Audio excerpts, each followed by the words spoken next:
Halo, Assalamualaikum Bapak Ibu. Apakah suara kami dapat didengar? Waalaikumsalam, bisa Ibu? Oke, Oh, Ibu.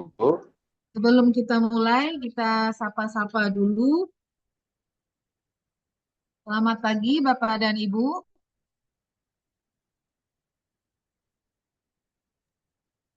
Pagi Ibu. Dapat kami informasikan telah bergabung bersama Bapak Agung Arianto SE AK MA CGAE. Selamat pagi Bapak. Pagi, Selamat pagi. pagi, Maaf Bapak, suaranya kurang kurang terdengar. pagi, Bu. Pagi Pak. Sehat Pak? Ya, Bu. Mendengar, Bu? Agak kurang keras suaranya Pak. Waduh, udah Kita teriak-teriak, sudah Bu. cukup keras. Oke, suara saya keras ya Pak. Baik, kita mulainya jam, sudah bisa kita mulai saja.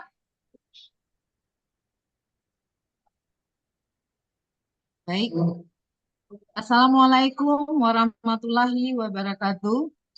Waalaikumsalam Waalaikumsalam warahmatullahi warahmatullahi Selamat wabarakatuh. pagi, salam sejahtera untuk kita semua. Yang terhormat, Bapak narasumber, Bapak Ibu peserta Zoom yang kami banggakan. Marilah kita ucapkan puji dan syukur kehadirat Tuhan Yang Maha Esa. Berkat rahmat dan hidayahnya, kita dapat berkumpul pada pagi hari ini secara Zoom, Rabu 3 Juni 2026, untuk mengikuti PT Kasda Series 8 dengan tema Pedoman Penyusunan dan Evaluasi Ranperda tentang Pertanggungjawaban Pelaksanaan APBD Tahun Anggaran 2025 dan Ranperkada tentang Penjabaran Pertanggungjawaban APBD Tahun Anggaran 2025.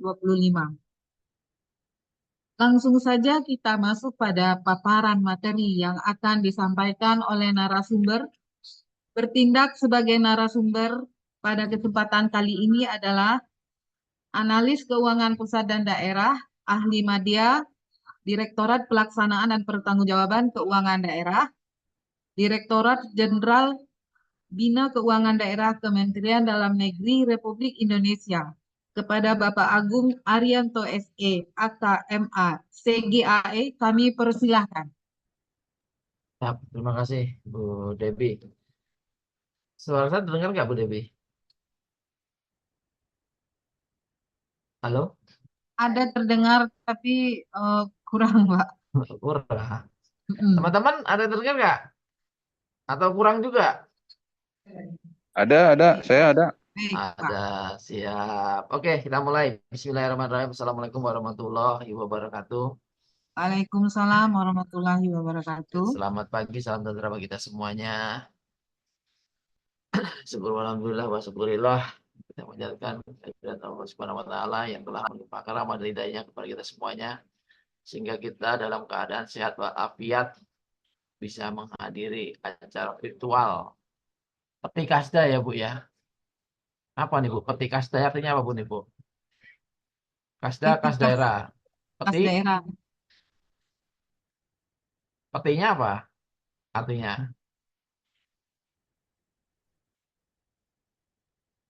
ya. Nah, saya harapkan nanti petinya sekali Pojok lagi literasi, Pak. ya Pojok literasi, Pak. untuk Pojok ilustrasi. literasi keuangan daerah. Oh gitu. Ya, kirain kasanya ditambah peti dikunci, nggak bisa diapa-apain, nanti nggak bisa direalisasikan. Takutnya. Nih, mohon izin Bapak Ibu semuanya nih. Saya senang sekali nih dapat kembali bertemu lagi dengan Bapak Ibu semuanya di Provinsi Sumatera Barat. Kemarin juga sempat ikut fasilitasi teman-teman di Dharmasraya nih di Jakarta. Hari ini kita ketemu di sini dalam rangka di seri 8 Kasda, terutama mengambil tema terkait dengan penyusunan Ramperda pertanggungjawaban pelaksanaan APBD TA 2025. Nah, kalau kita melihat memang kondisi hari ini bicara keuangan daerah di tahun-tahun ini, waktu-waktu ini memang saatnya teman-teman sudah menerima hasil penilaian atau hasil evaluasi dari teman-teman BPK. Yakin udah ketemu ya hasilnya ya. Ada yang mungkin ya saya harapkan nanti semua sumber WTP semua lah. Gak ada yang turun. Nah,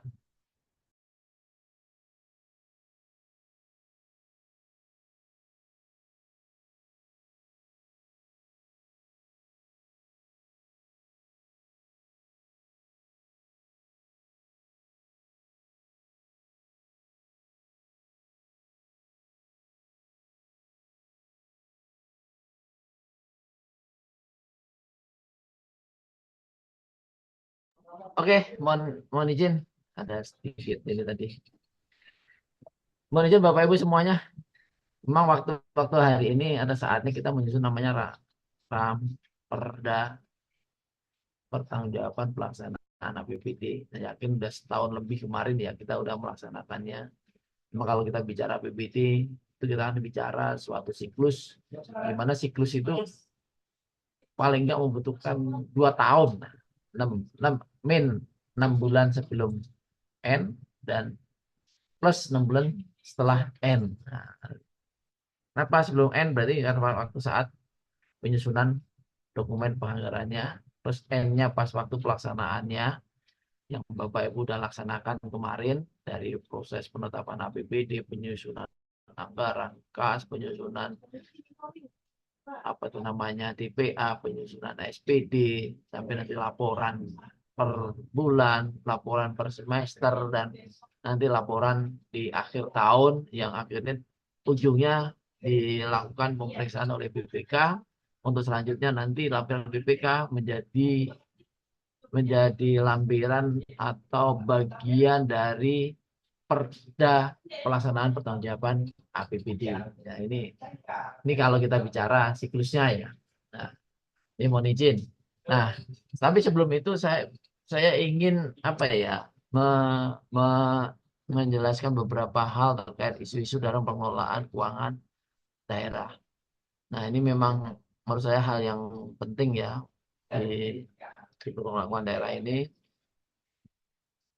Sebelum kita menginjak nanti ke acara inti lah penyusunan benar. Tapi saya ingin menyampaikan beberapa hal nih terkait pertanggungjawaban APBD, terkait pelaksanaan APBD. Nah, APBD kita saat ini terutama pasca penetapan Undang-Undang 1 tahun 2002 harus digarisbawahi, di situ ada beberapa amanat, ada mandatori minimum belanja minimum yang harus dipenuhi dan ada pembatasan belanja yang harus dipatuhi.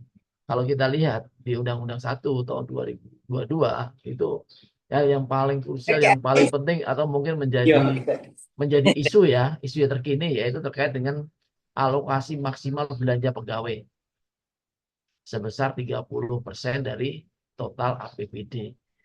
Nah, di situ poinnya adalah pemberlakuannya itu 5 tahun sejak diundangkan. Artinya kalau pemberlakuannya 5 tahun jadi diundangkan, kita berhitung ya dari tahun 22, 23, 24, 25, 26. Berarti ini tahun terakhir nih. Otomatis tahun 2027 tahun depan itu wajib hukumnya, suka gak suka, senang gak senang, ya kita harus ke situ. Bagi yang melampaui, ya otomatis harus mengambil langkah-langkah. Nah, ini mungkin nanti menjadi suatu isu atau suatu poin lah di evaluasi raperda pertanggungjawaban pelaksanaan tahun ini. Walaupun tiap tahunnya saya yakin nih teman-teman provinsi dan Bina APBD daerah bawahan udah melakukan itu. Tapi biasanya kemarin kan mengingatkan lah. Tapi mau nggak mau tahun 2007 kayaknya kita harus mengambil sikap, harus benar-benar restrict nih, mengambil langkah sejauh mana sih kita untuk melakukan rasionalisasi dari belanja pegawai. Karena pada ujungnya belanja pegawai ini Ada beberapa daerah ya, kalau se-Indonesia itu ada 140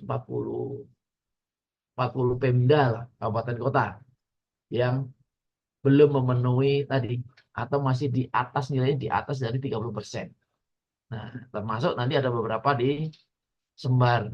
Nah, saya nggak usah sebut satu-satu, nanti ada gilirannya nih teman-teman kemarin udah dapat terima undangannya ya kira-kira lah gitu loh.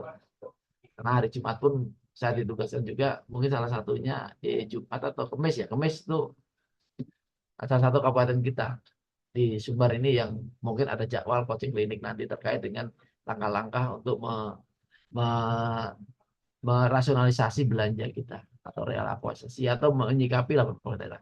Memang ada beberapa langkah yang mungkin Bapak Ibu harus terapkan di sini terkait dengan menyikapi yang masih di atas 30% tadi.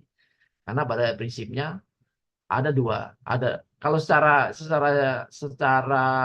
kasarnya atau mungkin secara mudahnya ada dua langkah yang harus dilakukan. Pilihannya yang pertama mau nggak mau teman-teman harus meningkatkan pendapatannya.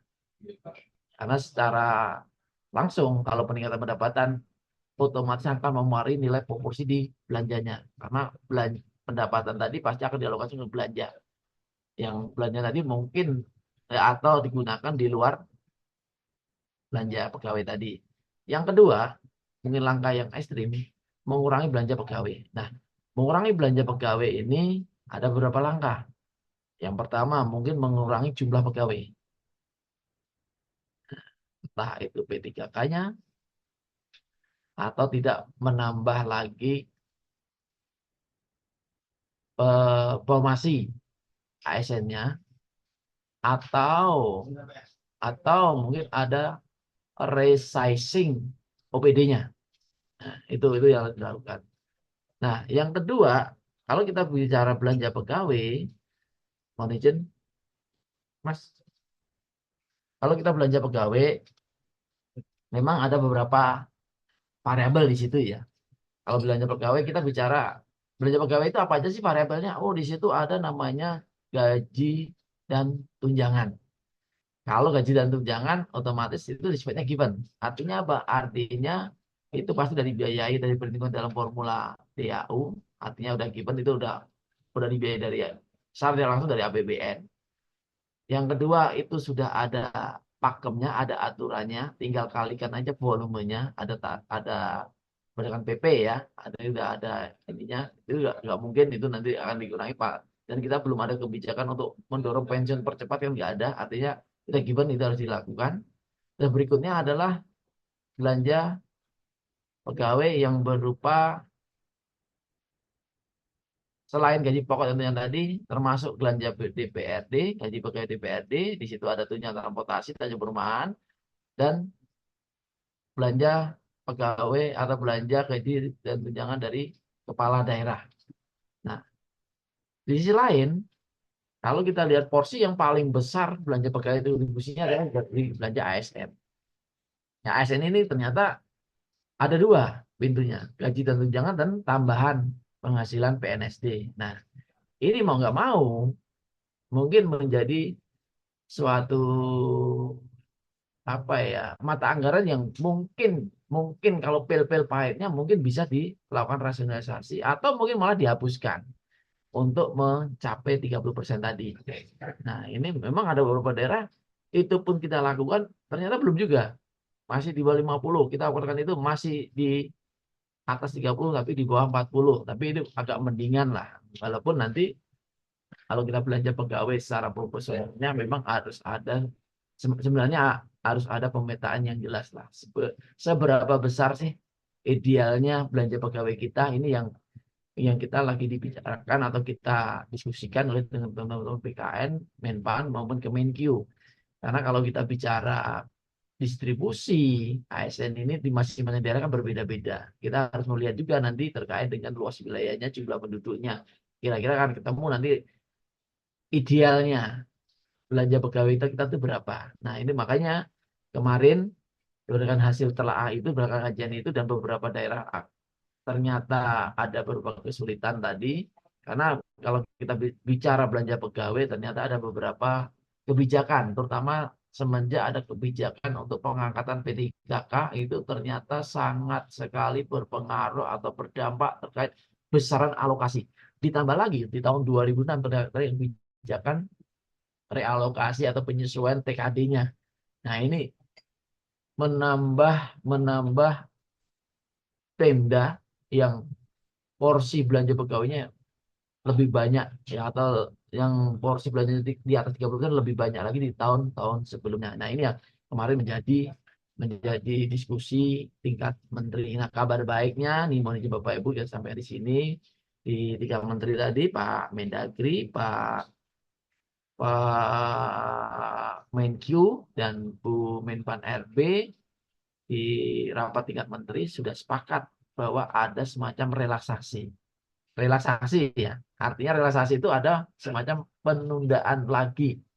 Nah, tapi ini disikapi iman penundaan itu sementara. Artinya mau nggak mau teman-teman Pemda harus membuat roadmap, harus membuat semacam strategi tahun tahun pertama kayak apa, tahun kedua berapa, tahun ketiga kayak apa. Nah, ini sehingga nanti di tahun keempat atau tahun kelima kita bisa segera atau bisa memenuhi tadi amanat tadi yang sebesar 30% tadi. Mungkin ada dua langkah tadi. Mungkin dari sisi belanja pegawainya ya otomatis tidak ada lagi penambahan formasi lagi. Yang udah pensiun berarti kita optimalkan mendorong P3K tadi. Jadi P3K tadi itu bisa juga nanti menduduki suatu jabatan administratif, jabatan CFT gitu loh. Saat ini kita dorong. Nah, artinya secara karir nanti P3K pun bisa menduduki kepala dinas, bisa menduduki kepala bidang dan seterusnya lah. Itu secara regulasi ya. Artinya mau nggak mau kalau PNS-nya berkurang tidak ada penambahan otomatis kan pertumbuhannya negatif nih. Tapi di sisi lain kita nggak ingin ada pelayanan terganggu. Ya kita optimalkan tadi yang P3K tadi untuk mengisi jabatan-jabatan yang kosong tadi. Ya. Kalau memang PNS sudah penuh atau mungkin ini kalau sisi karir kayaknya nggak ada perbedaan antara PNS sama ASN. Karena perbedaannya kan nanti pas waktu pensiun aja kan itu yang diharapkan nanti. Nah itu mungkin hal yang dilakukan. Gitu. Artinya teman-teman BKD mungkin sudah menyusun roadmap tahun sekarang pensiun berapa, tahun kedua atau pensiun berapa, tahun ketiga pensiun berapa itu sebagai roadmap kita. Jadi tidak ada penambahan lagi atau mungkin ada semacam redistribusi lagi. Atau mungkin nanti langkah-langkah berikutnya kalau bisa ada memang ini nggak bisa ditempuh sampai tahun keempat, memang belum bisa. Mungkin resizing itu harus diwacanakan lagi nih sekarang nih, harus menjadi kajian atau telah kembali. Karena pada prinsipnya dengan resizing OPD kita, penggabungan beberapa OPD kita itu secara otomatis, secara langsung juga akan berdampak mengurangi biaya overhead kita. Nah, itu mungkin suatu jalan yang akan ditempuh juga nanti kalau ternyata yang tadi saya sampaikan tidak juga terpenuhi. Di sisi lain, nih teman-teman yang mempunyai atau mempunyai tusi dalam pemungutan pendapatannya dalam ini Bapenda atau BPKAD atau yang KPDD yang mendistribusi harus juga mencoba atau meningkatkan pemungutannya lagi terkait pemungutan pajak daerah tadi. Karena salah satu sisi tadi kan ada dua, mengurangi belanja pegawainya bisa dilakukan nanti. Kalaupun secara jodohnya sekarang tidak boleh menambah lagi. Yang kedua dari sisi pendapatannya harus kita menaikkan pendapatannya. Harus ada semacam roadmap, ada langkah-langkah harus dibentuk. Nah, langkah-langkah yang harus ditempuh ini, mohon izin Bapak Ibu semuanya, kayaknya mungkin ada sedikit yang sudah dilakukan, ada beberapa daerah sudah lakukan langkah-langkahnya, tapi belum optimal itu dijalankan strategi tadi.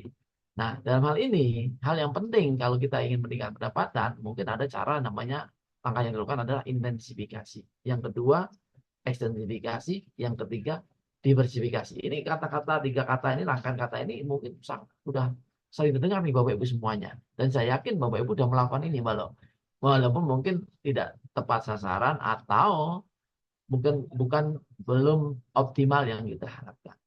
Karena baru setengah-setengah. Mungkin ada beberapa kendala yang Bapak Ibu hadapi. Mungkin terkait dukungan pendanaan kita. Oh Pak, pendanaan kita, anggaran kita lalu mepet Pak, terlalu kecil. Gimana kita melakukan pengkajian, bagaimana melakukan konsensus. Mungkin itu lah. hadapan atau tantangan yang dihadapi oleh teman-teman di daerah. Tapi namun demikian kita harus bisa menyikapi itu semuanya. Nah, kalau kita bicara intensifikasi, yang kunci yang pertama mungkin yang Bapak Ibu ingat adalah terkait dengan updating data, potensi data kita. Sejauh mana sih updating data kita ini kita lakukan dari data subjek pajak kita, pajak daerah kita. Kalau di kabupaten kota ada pajak air tanah, ada pajak reklame, ada namanya pajak burung walet, ada MBLB. Ya, ini sejauh mana nih kita melakukan itu, updating data ini, termasuk pajak BPJT, ya, pajak restoran, pajak penginapan, pajak hotel. Ini juga harus kita coba kita lihat. Tuh, itu sejauh mana update kita lakukan updating data itu terakhir kali kapan? Nah, kalau terakhir kali kayak terutama untuk PBB 2 itu tidak pernah sama sekali alumni 5 tahun itu kayaknya wajib harus dilakukan. Karena pada prinsipnya kalau bicara PBB ini banyak, ini berdasarkan pengamatan kami ya, berdasarkan kajian kami kemarin, berdasarkan hasil coaching klinik kami, ternyata ada beberapa daerah ternyata mengambil sikap, Pak, kita hanya baru mengenakan PB-nya Pak, pajak buminya, bangunannya kita belum. Nah, ini yang mungkin nanti menjadi apa yang menjadi perhatian kita. Karena bicara bangunan itu kan relatif kayaknya sangat-sangat dinamis. Walaupun nilainya kalau bumi juga dinamis juga sebenarnya. Nilai bangunan ini ada beberapa dinamikanya sangat tinggi sekali lah. Dari proses mungkin dulu belum ada bangunan, di tahun ini sudah ada bangunan. Yang tahun kemarin sifatnya semi permanen, tahun ini permanen. Yang tahun kemarin sifatnya hanya satu lantai, sekarang jadi 2 lantai. Nah, yang kemarin belum ada garasinya, sekarang ada garasinya. Nah, ini kan menjadi apa objek perhitungan formulasi yang akan membedakan formulasi pajak tadi. Nah, kalau kita bicara peningkatan PAD memang yang salah satu tadi intensifikasi, yang kedua menaikkan tarif. Kalau hal menaikkan tarif saat ini saya yakin itu nggak akan ditempuh dengan kondisi yang ada. Saya yakin kepala daerah nggak akan menempuh itu. Kalau menempuh itu, yang ada stabilisasi akan goncang atau ada pengaruh stabilisasi dalam perekonomian maupun politik di daerah. Biasanya nggak ditempuh. Nah, artinya apa? Kita mengoptimalkan yang ada. Ini kenapa yang saya tekankan? Karena pada prinsip Bapak Ibu yang kita perbuat sekarang ya salah satu langkah ya ini.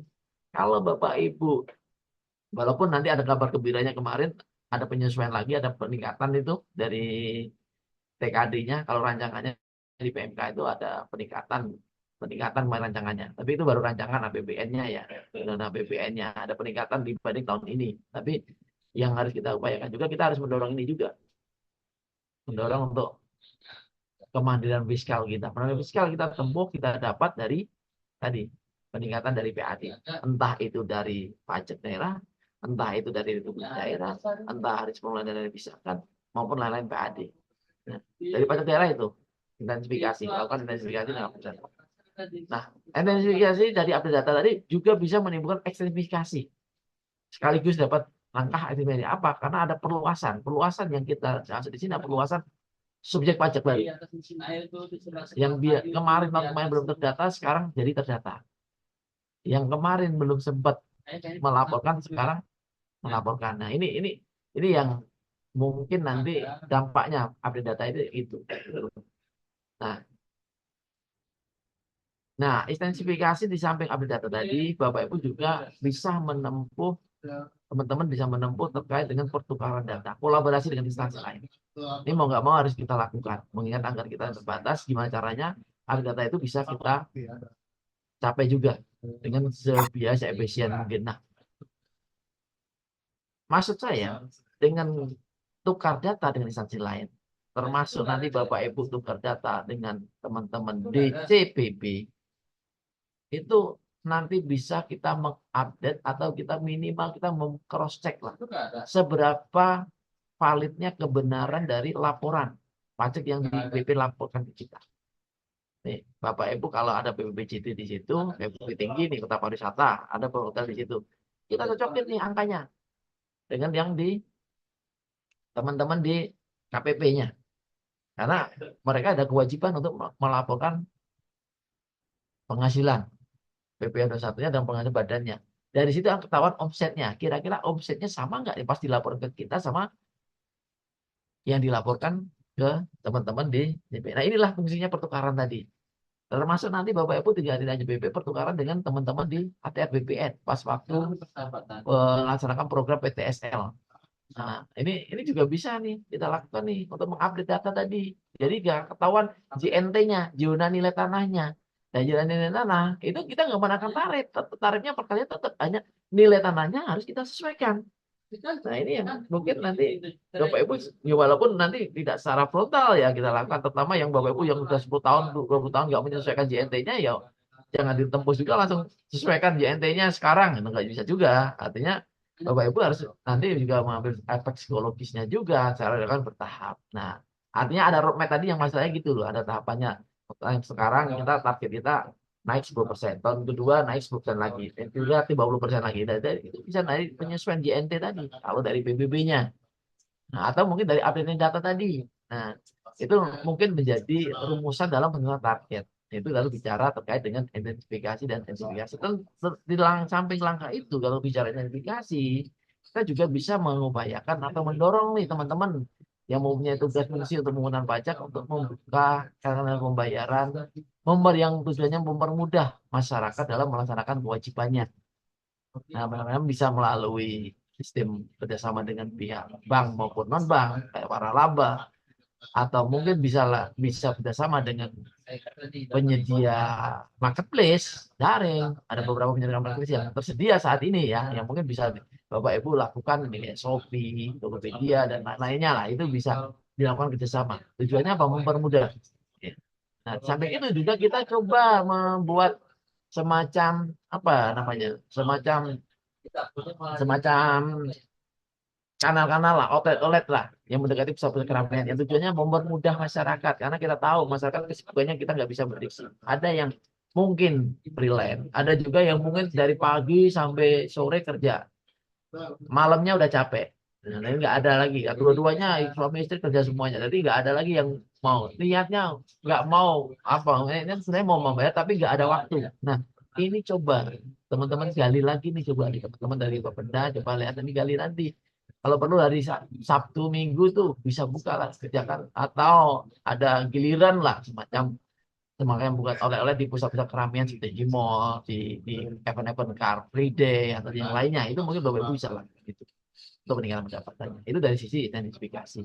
Nah, kalau kita bicara terkait dengan diversifikasi, mulai sekarang teman-teman, saya yakin nih teman-teman akrab yang ada di sini pasti neracanya itu sudah ada kewajiban atau kebijakan akuntansi, sudah ada namanya properti investasi.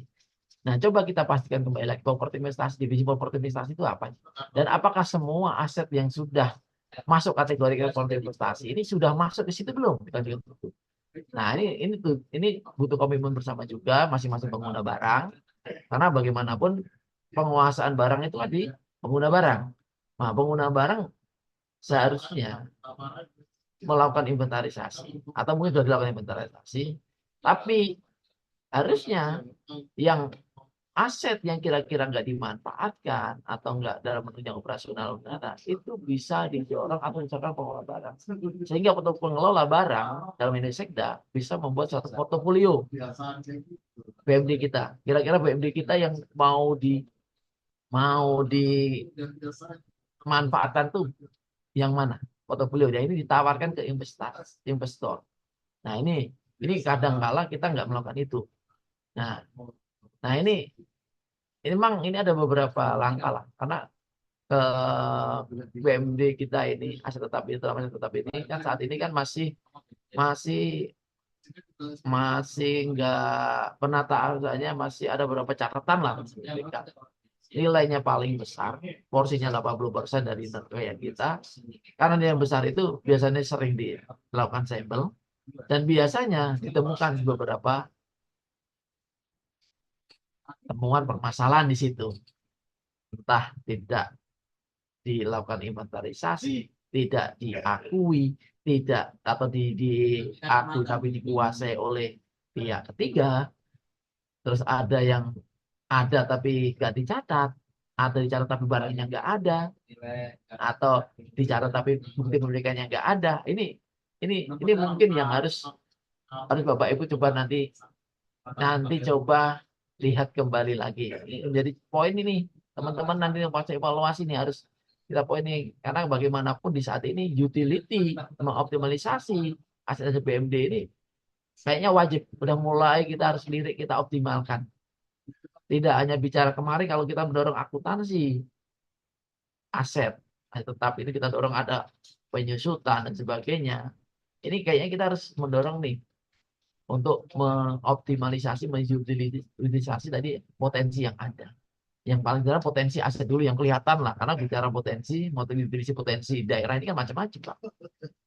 Potensi SDM-nya bisa, potensi geografisnya bisa, potensi ekonomisnya bisa. Itu Bapak Ibu bisa lakukan. Tapi yang paling kita di bawah penguasaan kita potensi BMD aja. Kira-kira seberapa besar langkah-langkah yang kita tempuh untuk mengoptimalisasi BMD kita ini? Pak, BMD kita banyak, Pak. Nah, penilaian retribusi dari penguatan BMD kita kecil, Pak. Kenapa? Fasilitasnya rendah. Kenapa? Karena APBD kita habis, Pak, untuk overhead, untuk perjalanan dinas, untuk belanja pegawai, atau yang lain-lainnya. Nah, ibaratnya nih. Nah, ini menjadi sorotan juga kita. Kayak apa kita untuk mengoptimalkan ini? Nah, kalaupun nanti ada keterbatasan pendanaan, keterbatasan pendapatan, TKD mau PAD, mau nggak mau nih, ada cara solusinya yaitu kerjasama dengan pihak lain. Nah ini udah dipayungi nih. Perpres 38 2015 sudah ada di situ. Dan silakan nanti Bapak Ibu coba pelajari nih.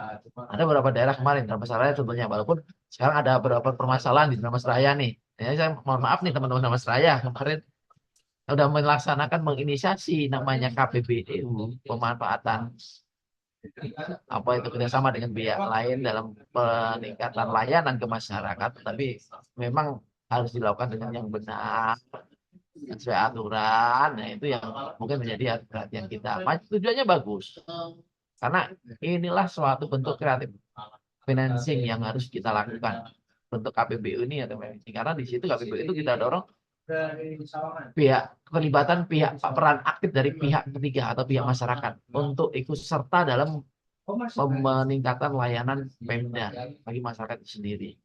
Nah, karena pada prinsipnya kalau kita melakukan investasi sendiri dengan keterbatasan BPD sekarang itu kayaknya lama. Yuk bisa tapi lama nanti akan tertempuh. Tapi kalau kita mensertakan dengan BOP, badan usaha penyedia tadi, bersama tadi itu kayaknya lebih cepat.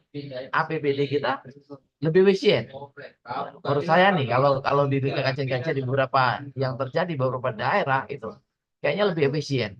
Nah, ini mungkin nanti kita dorong salah satunya. Dengan keterbatasan yang itu sekarang mau nggak mau kita tuntut suatu layanan penyediaan infrastruktur, ya mau nggak mau nanti teman-teman Pemda kayak mendorong ke skema itu harus Bapak Ibu lakukan. Ya ini yang mungkin salah satu salah satu langkah strategi. Nah, yang kunci pertama tadi inventarisasi penyerahan dari aset tadi, idle terus fokus tanah dan bangunan tadi ke pengelola barang yang pertama bisa punya portofolio ini bisa diajukan ke pihak ketiga tadi dan menjadikan pasar untuk entah itu pulang kerjasama antara kerjasama KSPI atau KPBU, silakan itu nanti dilakukan. Ya ini yang kita dorong, Pak. Nah ini keselamatan kita, ini mohon maaf nih para pengguna barang nih kadang kala itu belum melakukan itu atau belum menyerahkan tanggung jawabnya itu ke pengelola barang. Dia disimpan di situ, kurang tidak tahu atau gimana saya nggak tahu, atau prosesnya mungkin birokrasinya yang lambat atau gimana saya tidak tahu, tapi itu yang mungkin harus ditempuh Bapak Ibu untuk meningkatkan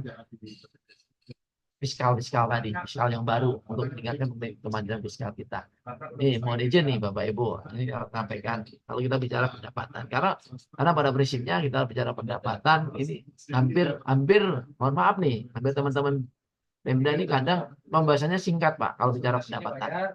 Alasannya Pak, segimana apapun Pak, setingkat apapun ya memang kita potensi kita gitu. Ya apa benar? Nah ini kita perlu cek dulu. Saya pernah nanya Pak, Bapak tahu nggak tingkat kepatuhan masyarakat di situ tuh berapa sih kalau pajak? Kalau itu nggak ada, gimana Bapak menetapkan targetnya? Karena kalau kita bicara target, minimal Bapak potensinya ada dulu. Baru potensi Bapak bisa proyeksi. Baru proyeksi Bapak bisa nanti lihat target kita berapa. Dari proyeksi itu kira-kira yang terima kita itu berapa. Tentu saja di sini akan menimbangkan salah satu faktornya apa tadi? Kepatuhan masyarakat. Terus hambatan SDM-nya.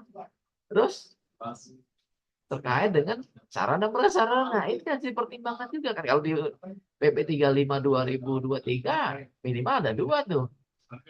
Makro sama realisasi 3 tahun yang lain. 3 tahun yang lalu lah. Dari tahun-tahun sebelumnya lah. Itu minimalnya. Nah, tapi yang kalau pengen komprehensif lagi, ya berdasarkan potensinya, berdasarkan nanti potensi nanti menghitung proyeksinya, potensi berdasarkan pertimbangan hambatan-hambatan tadi, termasuk kesadaran. Nah, kesadaran masyarakat ini, mohon maaf nih, sedikit sekali. Bapak Ibu yang tahu, mungkin provinsi karena sudah memadai ya secara teknologi, mungkin bisa ketahuan tuh Pak, kalau kita PKB kesalahan kita cuma 50%, Pak. Nah, itu sebenarnya langkah atau mungkin harus dirumuskan strateginya kalau memang ketahuan itu tingkat kepatuhannya kita. Nah, ini yang mungkin coba nanti Bapak Ibu coba pelan-pelan itu Bapak Ibu nanti lihat kembali. Kalau tingkat kepatuhan Bapak Ibu nggak punya, gimana kita bisa menetapkan target tadi? Karena itu sebagai bagian dari perhitungan target tadi, dari potensi yang ada, kita sandingkan tadi, memperhatikan tadi potensi, dan itu pun juga kita nanti bisa memformulasikan kira-kira kebutuhan dukungan pendanaan kita untuk sosialisasi biar mendorong kepatuhan masyarakat ini kayak apa. Nah, ini yang harus dilakukan. Kalau kita nggak tahu tingkat kepatuhan, ya bagaimana kita memerlukan biaya berapa, merumuskan kegiatannya kayak apa, kita nggak tahu.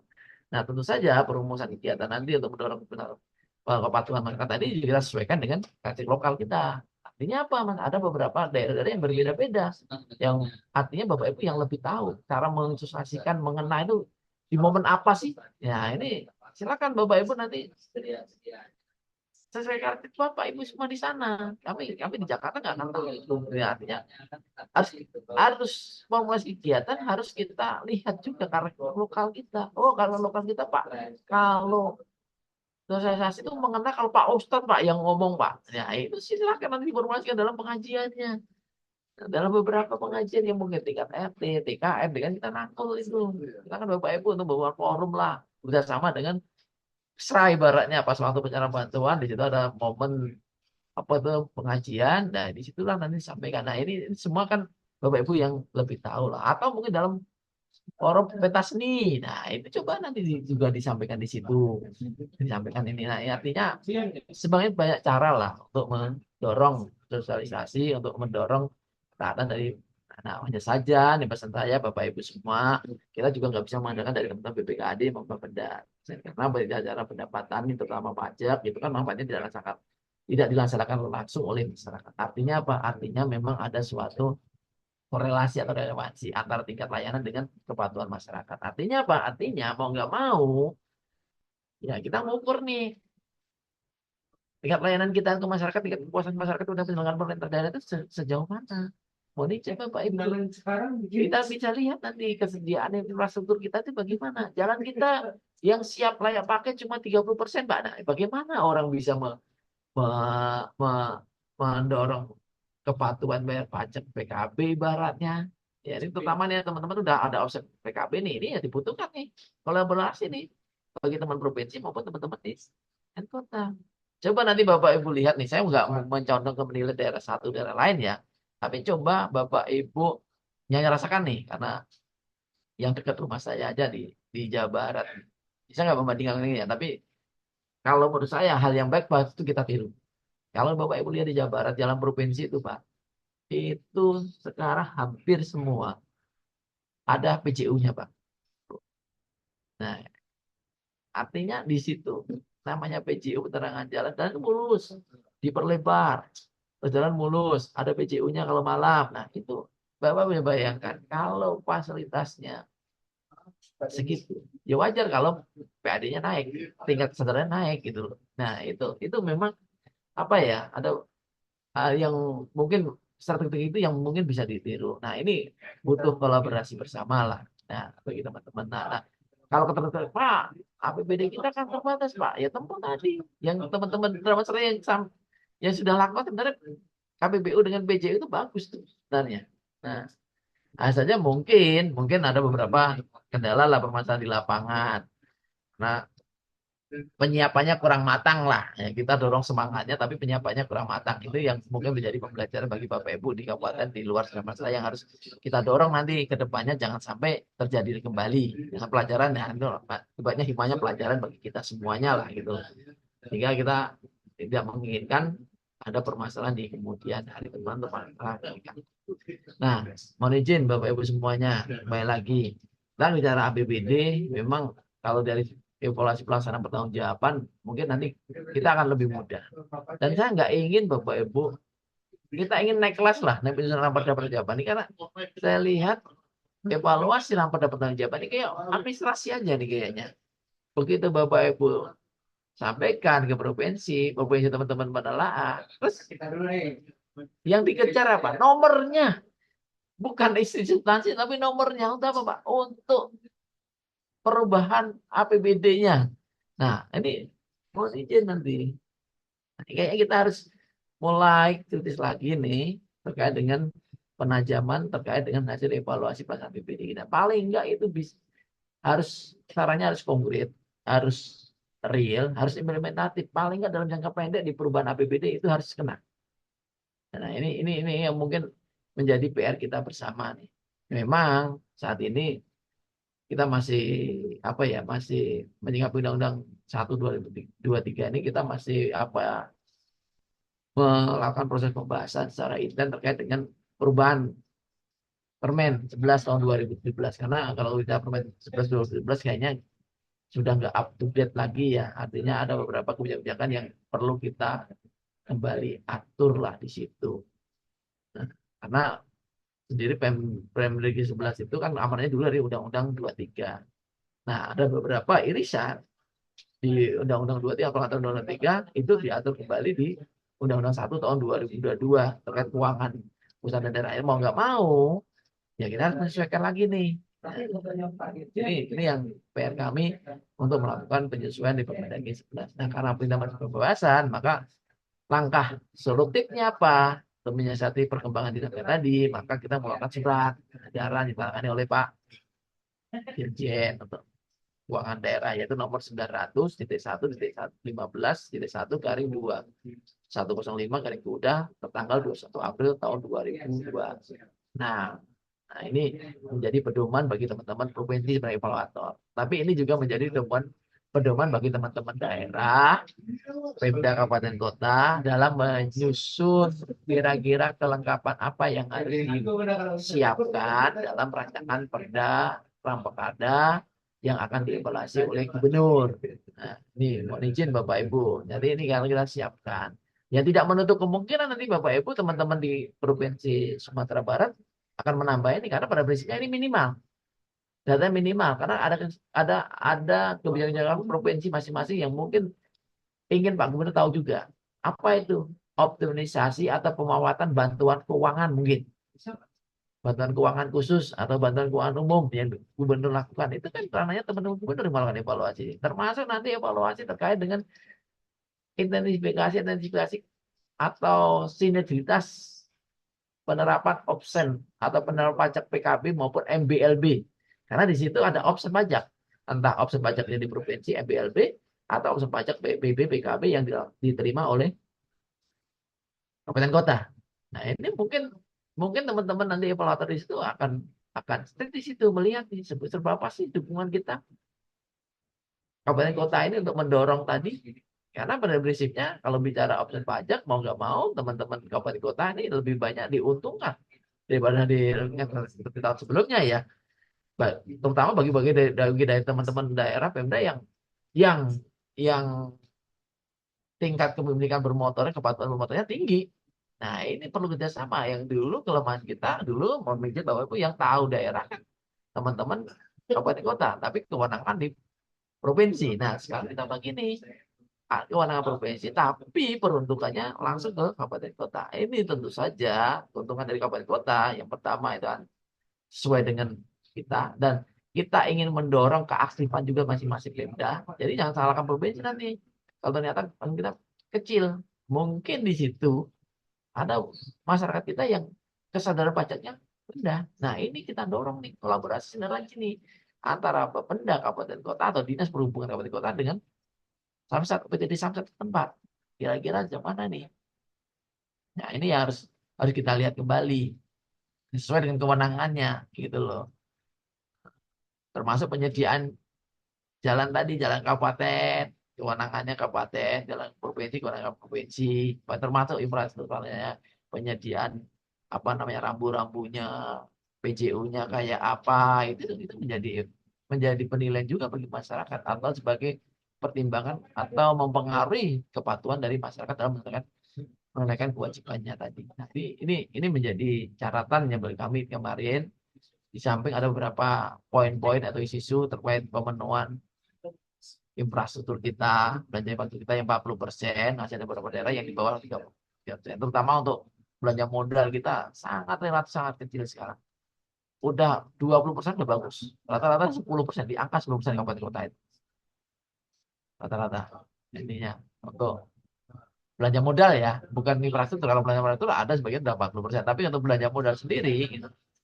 Ya ini kalau belanja modal itu kan saya cenderungnya itu kan hasil yang terutama untuk jalan,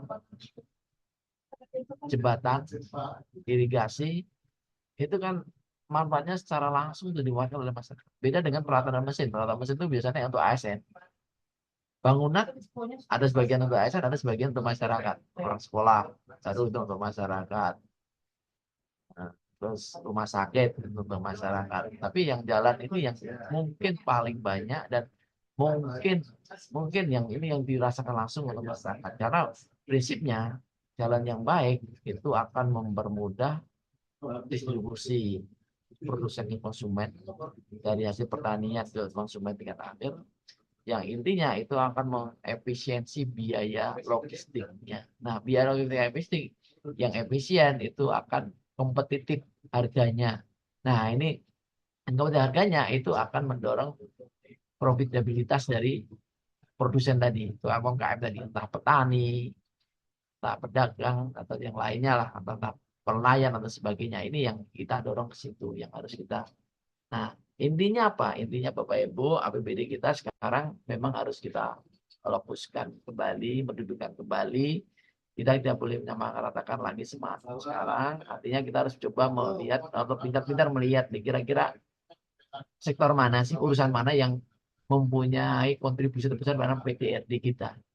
Nah, PDRD kita ini otomatis diharapkan nanti dengan dukungan kalau memang daerah kita potensinya di sektor pertanian, ya nggak mau sektor pertanian yang harus kita dorong untuk meningkatkan kesejahteraan tadi dari aspek jalannya, dari pembiayaan BPS, pemberian subsidi pupuknya dan sebagainya lah untuk membantu dalam pembinaan untuk rantai pemasarannya. Itu kita coba nanti ke situ. Memang kalau ini ke situ, artinya teman-teman daerah yang paham lah mana potensi mananya. Dan setiap kabupaten kota yang tidak dari kecamatan saya yakin punya pemetaan sendiri. Untuk kecamatan ini potensinya apa? Untuk kecamatan ini potensinya apa itu? Itu yang mungkin harus kita petakan kembali lah Bapak Ibu. Kita harus begitu. Kalau kita ingin APBD kita atau dari Bapak Ibu tidak terpotong tadi PP-nya tadi karena tidak terpenuhi tadi atau melebihi dari kapasitas 30% tadi. Mau nggak mau itu harus kita lakukan. Mulai kita lakukan lagi. Karena untuk mendorong tadi ketika masyarakat tadi, untuk mendorong pendapatan per kapita masyarakat tadi, mau nggak mau itu harus dilakukan. Nah, izin Bapak Ibu, sesuai tema hari ini sekilas ya tadi ya, poin-poin yang mungkin harus Bapak Ibu perhatikan. Yang pertama belanja pegawai, yang kedua terkait infrastruktur, yang kedua mungkin ketika nanti stunting. Nah, itu poin-poin itu yang mungkin jadi isu. Nah, izin Bapak Ibu, pada dasarnya penyusunan raperda pertanggungjawaban berdasarkan APBD dan evaluasi berdasarkan APBD ini ada dasar hukumnya. Nah, penyusunannya itu ada dasar hukumnya apa? Di pasal 320 Undang-Undang 23 atau pasal 194 PP 12 maupun Permendagri 7 tahun 2000 di lampirannya. Itu menyatakan bahwa kepala daerah menyampaikan raperda tentang pertanggungjawaban pelaksanaan APBD kepada DPRD dengan dilampiri laporan keuangan yang telah diperiksa oleh BPK paling lambat 6 bulan setelah tahun anggaran berlaku. Berarti 6 bulan bulan depan ini, bulan ini terakhir nih, Bapak Ibu harus menyampaikan ke teman-teman DPRD. Saya nggak tahu nanti teman-teman Sumbar ini udah berapa yang sudah jadi laperdanya dan serahkan ke daerah atau teman-teman yang belum jadi. Karena saya lihat kita sangat dinamis sekali ya terkait dengan begitu bicara pertanggungjawaban pelaksanaan APBD ini. Ada beberapa daerah pengalaman tahun sebelumnya itu yang nggak ada kesepakatan sehingga akhirnya apa terlambat menyampaikan atau mungkin dalam putusan perkada. Ya kita semua regulasi kita udah memayungi itu. Kita mencoba menyikapi itu semuanya. Termasuk nanti kalau memang ada deadlock, tidak ada kesepakatan, ya karena ini menjamin apa ya keberlangsungan dari APBD itu sendiri, ya mau nggak mau ada aturannya di situ bahwa kepala daerah bisa menyusun namanya plan perkada untuk dilakukan evaluasi atau pengesahan oleh gubernur. Artinya peran DPRD nanti sama peran evaluasi diambil alih oleh gubernur. Kalau memang nanti ternyata ada kesepakatan bersama dengan DPRD pasal yang ditentukan. Nah, kalau bicara evaluasi dan pertanggungjawaban itu tentunya di pasal 321 sama 322 di Undang-Undang 23 maupun 2014, pasal 195 dan 116 PP 12 namun perbedaan itu 7. Di situ ditegaskan bahwa rapat dan dalam pertanggungjawaban pelaksanaan APBD yang telah disetujui bersama DPRD dan rancangan perkada tentang penjabaran pertanggungjawaban pelaksanaan APBD sebelum ditetapkan oleh gubernur, bupati, wali kota, paling lama 3 hari disampaikan kepada menteri bagi provinsi, gubernur bagi kabupaten kota untuk dilakukan evaluasi. Nah, evaluasi sendiri membutuhkan waktu 15 hari kerja, Bapak Ibu. Ini teman-teman nih. Nah, makanya saya tuh kadang sulit. Saya ingin evaluasi ini benar, mendalam. Tapi kadang-kala di sisi lain, saya tahu problematika di teman-teman. Karena apa? Batas waktunya juga, ini harus diperhatikan juga. Batas waktunya 15 hari. Nah, artinya apa? Artinya ini suatu tantangan bagi kita sendiri. Makanya kita mencobalah memformulasikan atau membantu IT. Makanya nih teman-teman kita dorong nih teman-teman untuk mengoptimalkan SPD kita tidak hanya di anggaran tapi juga di pelaporannya. Ini yang sulit kita dapatkan. Mungkin Sumbar relatif baik lah. Tapi yang di daerah lain kan belum, Pak. Ini yang dari kami lah karena pada dasarnya kalau Bapak Ibu nanti sudah benar-benar firm minimal menggunakan aplikasi yang disediakan oleh teman-teman Kemendagri dalam Pustatin itu harapan kami tidak panjang lagi nih kita bisa menarik data itu nggak minta lagi ke teman-teman kabupaten kota, teman-teman provinsi, tapi kita bisa menganalisis dari APBD itu ini membantu kita istilahnya praevaluasi lah. Ini karena pada prinsipnya nanti evaluasi juga harus ada semacam validasi terkait dengan dalam bentuk kopi ini karena kita belum 100% kan menerapkan elektronik nih.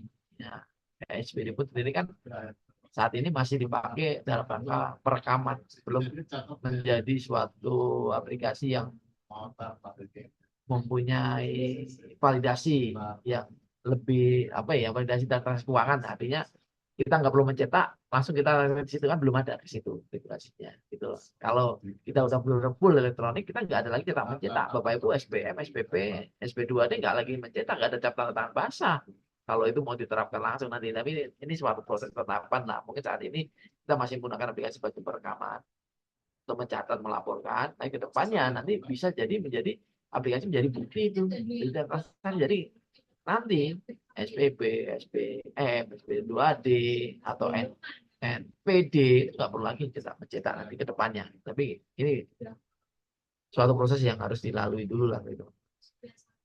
Nah, saatnya ini kita masih dalam perekaman. Nah, berikutnya amanat penyusunan perkara dan pertanggungjawaban. Ini kalau tadi bicara perkadanya itu juga ditegaskan di pasal 323 Undang-Undang 23 2014 maupun 323 ayat 2 Undang-Undang 23 2014. Nah, ini masalah pengesahan ya. Terus berikutnya landasan hukum saya nggak perlu jelaskan lagi ini Bapak Ibu udah paham lah. Yang pertama Undang-Undang 23 tahun 2014 ada Undang-Undang 1, Undang-Undang 17 tahun 2003, Undang-Undang 15 tentang pemeriksaan pengelolaan keuangan negara, Undang-Undang 1 Tahun 2000 tentang HKPD, bersatu turunannya lah. Seperti itu. Nah, ini ada tahap-tahapan penyusunan APBD. Nah, saat ini kita di bulan Juni ya. Di bulan Juni ini kayaknya kita menyusun rancangan nih.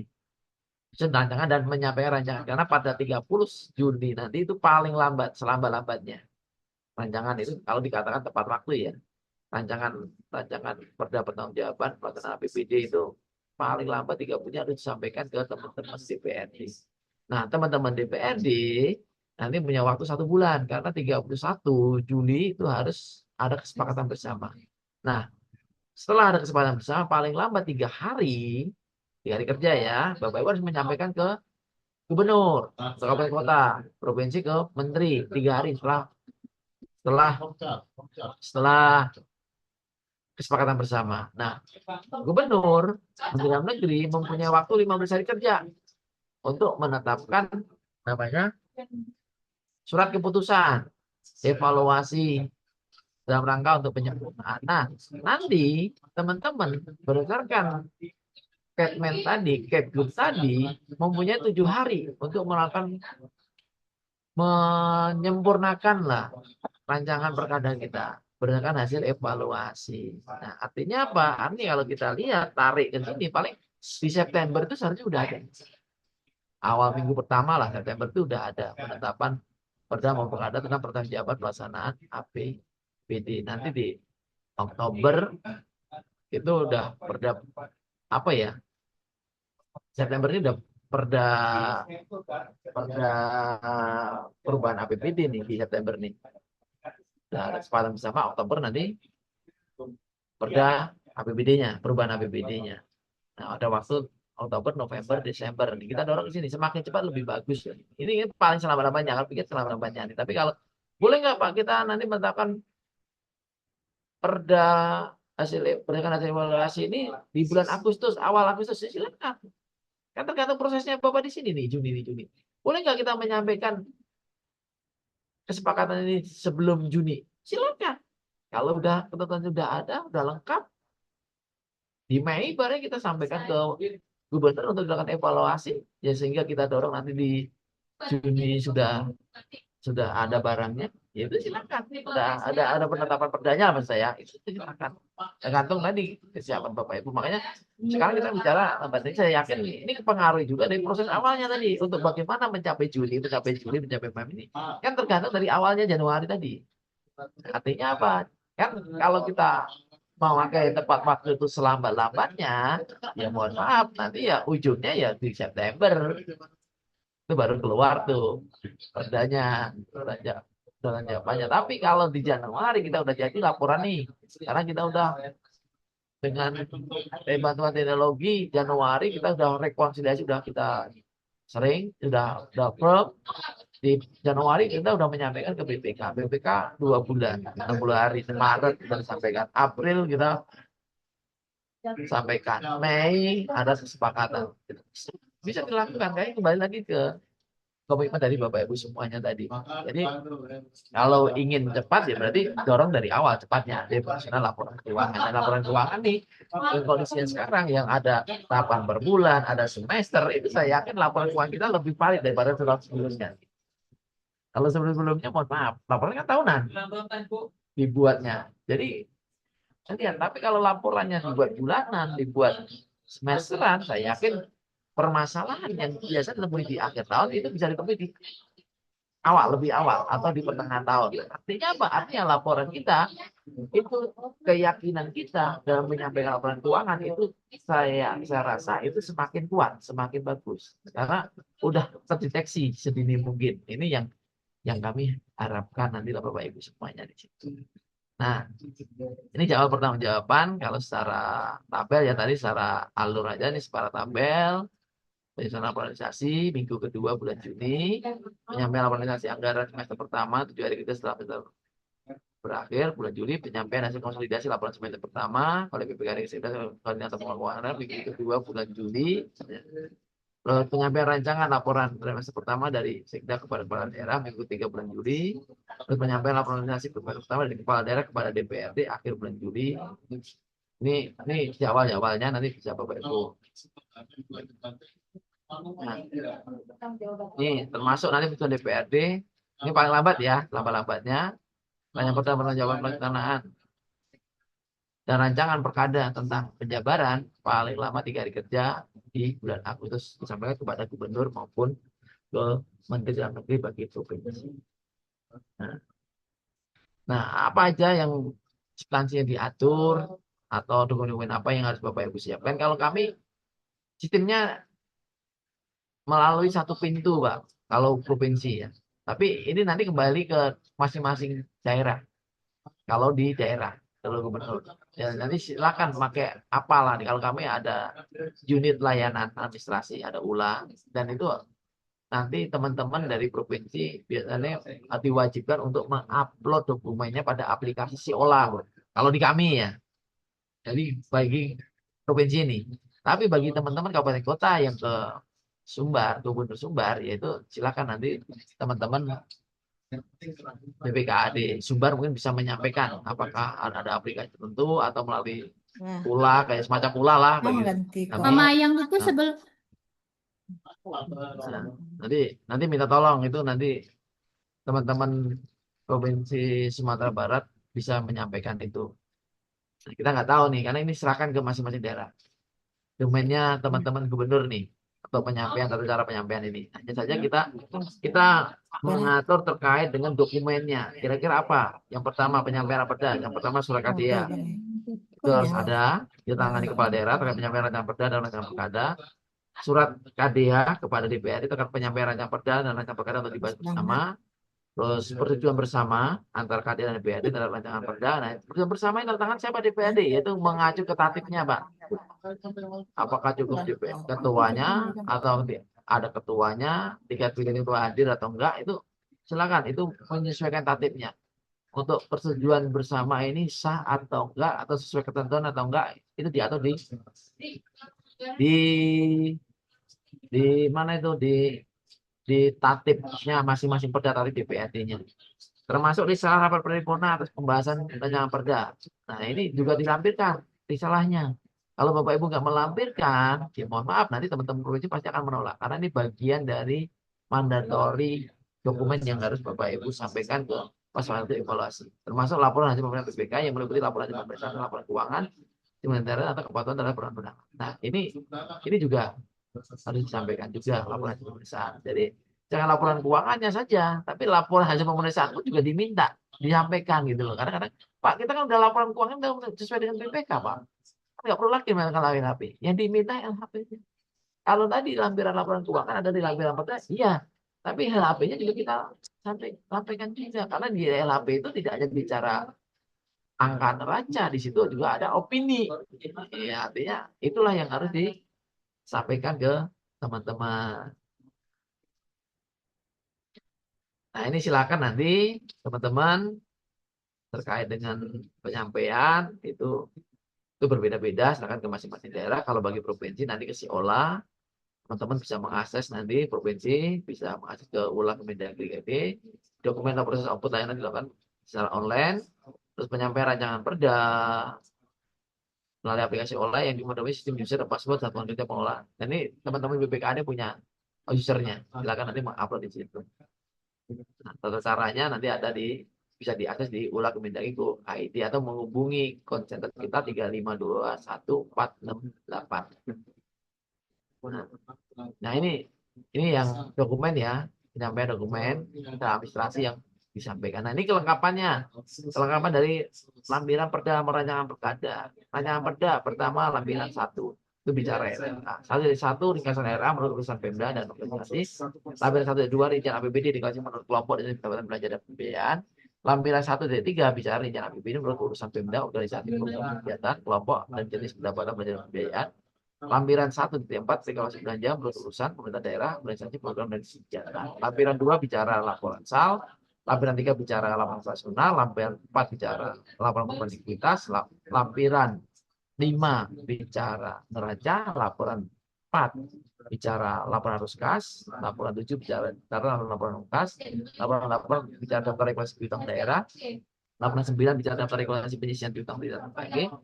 Lampiran 10 bicara deklarasi panen bergulir dan penyisian dana bergulir jika ada. Laporan 11 itu bicara pernyataan modal investasi Pemda. Lampiran 12 daftar rekapitulasi realisasi penambahan dan pengurangan sektor daerah. Lampiran 13 daftar regulasi hasil tetap. Lampiran 14 daftar regulasi KTP. Lampiran 5 daftar regulasi hasil lainnya. Lampiran 17 daftar kewajiban jangka pendek, lampiran 18 daftar kewajiban jangka pendek, jangka panjang, lampiran 9 daftar kegiatan barang yang belum diselesaikan sampai akhir tahun, lampiran 20 Romawi 21 anggaran laporan keuangan terhadap BUMD, 22 laporan keuangan BUMD atau Perusda. Ini ada satu lagi nih lampiran yang tinggal belum saya mencatat laporan properti investasi. Ini belum saya tambahkan di sini. Nanti secara detailnya Bapak Ibu saya share juga nanti SE-nya. Ini dalam bentuk paparannya, dalam bentuk ininya saya share dan kirim ke panitia kemarin. Nanti minta tolong teman-teman atau yang bagi teman-teman yang belum menerima nanti silakan nanti mengupload lah atau men-share di chat ini untuk. Nah, lampiran sendiri laporan perkadanya, lampiran 1 rencana laporan pendapatan daerah. Lampiran 1 dan 2 bicara penjabaran laporan anggaran pendapatan dan belanja daerah. Nah, ini saya nggak sampaikan bagi yang tidak mau bekerja bersama dengan DPRD, tapi ini perlu ya disampaikan ya tadi.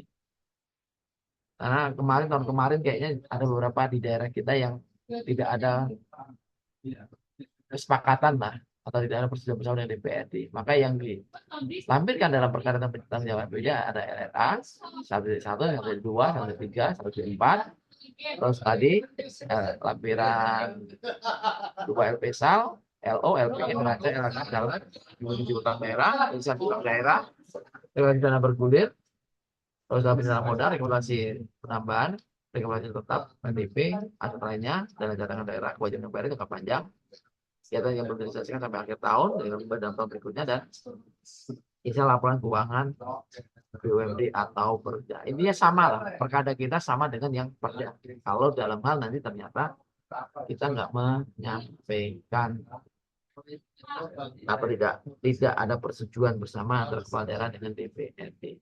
Nah, ini ada beberapa lampiran tadi yang Perda dan Perkada dan dokumen yang dicatatkan tadi dalam administrasi. Juga ada beberapa dokumen yang untuk kebutuhan informasi lainnya. Yang pertama, teman-teman daerah harus menyampaikan juga rekapitulasi realisasi belanja daerah, keselarasan dan keterpaduan urusan pemerintah daerah dalam fungsi dalam rangka pengelolaan keuangan negara.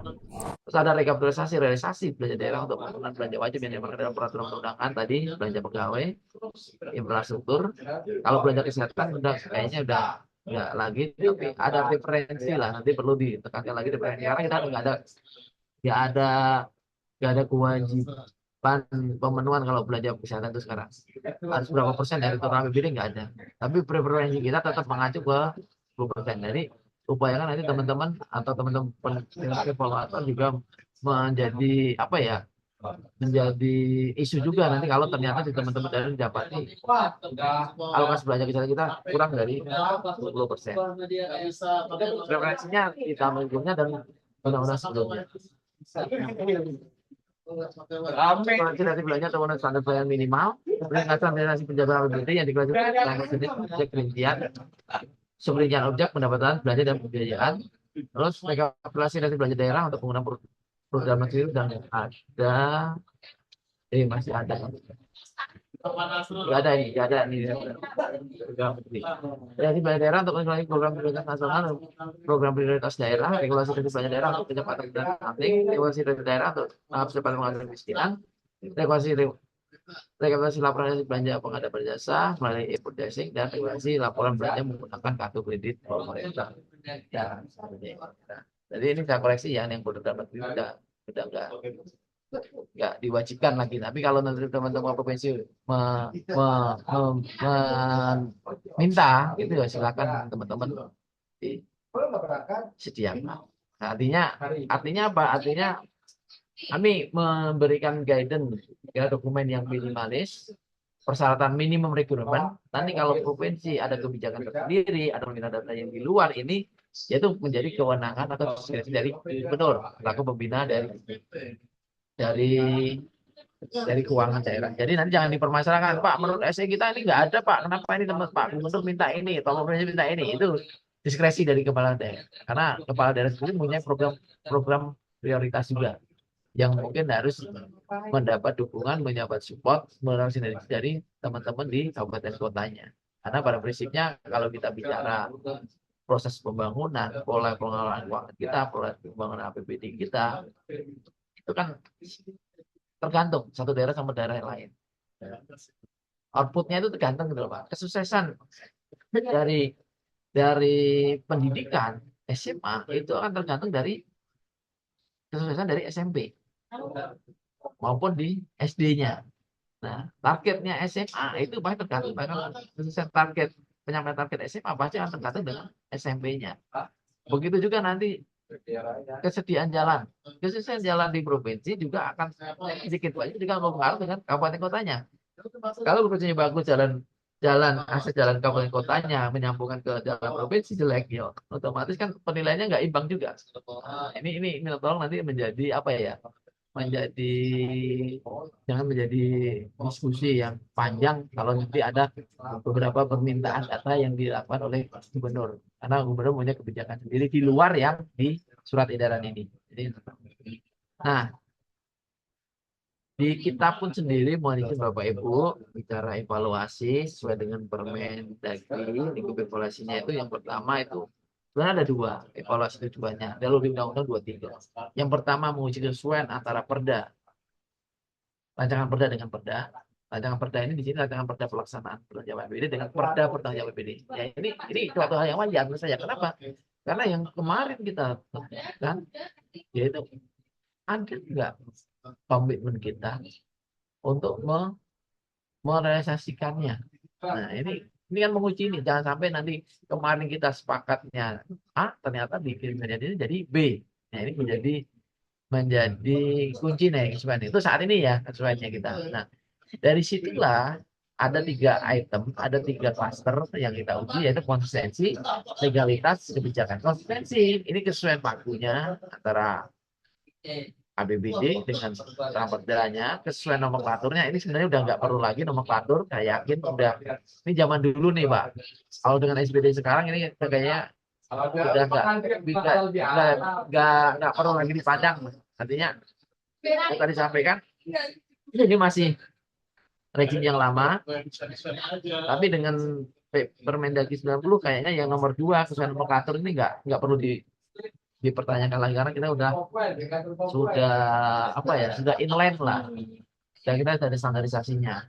Terus kesesuaian struktur dan klasifikasi pendapatan belanja pembiayaan dan lapor BPD ini pasti juga udah ada, nanti sudah pasti sudah benar. Terus bicara legalitas kepatuhan atau lanjut juridis bicara perda, terus menilai kepatuhan atas penyajian informasi dan perda berikutnya. Nah, menilai kepatuhan atas juridis ini bicara seperti kelengkapan tadi perda, bicara tadi terkait ketepatan waktu, bicara terkait kebijakan. Nah, ini bicara LLA, LPSAL, neraca, LO, LAK, LBL. Nah, inilah yang mungkin nanti potret dilihat bagi teman-teman evaluator nih terkait LRA. Nanti terkait program kegiatannya kira-kira sudah tercapai atau enggak, itu mungkin nanti dilihat ini LRA. Termasuk LPSAL, kita lihat misalnya neraca, komposisinya kita, likuiditas kita berapa, kesediaan cash flow kita berapa. Ini menjadi catatan nanti di neraca ini. Ini untuk dalam rangka untuk menjamin kelangsungan kita ke depannya kayak apa. Terus kayak kepastian cash flow kita adalah jangan sampai pelayanan kita terganggu karena cash flow kita yang jelek. Ini nanti akan terlihat di neraca, di LO-nya, LAK, LBE maupun cara laporan keuangan. Ini cara laporan keuangan nanti bisa dilihat nanti kira-kira ada peristiwa kontingen nggak yang harus kita ungkapkan lagi, kita ingatkan lagi ke teman-teman kabupaten kota. Karena dalam itu tidak hanya bicara narasi terkait dengan LRA, LPSAL, neraca, LOLK, tapi juga di situ ada peristiwa setelah tanggal neraca yang harus Bapak Ibu ungkapkan, yang mempunyai dampak kontingen lah, yang mungkin berakibat pada perubahan atau pola kebijakan dari APBD itu sendiri. Nah, kedua berikutnya adalah menguji kesesuaian antara perda dengan rancangan peraturan gubernur dengan temuan hasil pemeriksaan BPK. Nah, di sini kesesuaiannya apa? Sejauh mana kepatuhan Bapak Ibu untuk menyesuaikan Perda tadi dengan LHP kita. Karena pada prinsipnya LHP itu menjadi untuk saat ini ya, LHP itu menjadi kunci atau menjadi indikator. Kalau Bapak Ibu sudah menyesuaikan, sudah menyusun terkait dengan koreksi-koreksi atau rekomendasi BPK, maka kita anggap Bapak Ibu akan menyesuaikan. Nah, khusus untuk koreksi atau kesesuaian ini ada dua langkahnya. Yang pertama, koreksi saat itu dan koreksi atau berupa tindak lanjut. Bapak Ibu semuanya nih. Nah, kalau bicara tindak lanjut, memang ada beberapa temannya, ada beberapa yang beberapa klaster lah. Kalau memang sifatnya tindak lanjut itu kerugian daerah atau ada kekurangan, itu minimal 60 hari setelah laporan LHP diterima itu harus ditindaklanjuti. Kalau bahasa undang-undangnya begitu ya.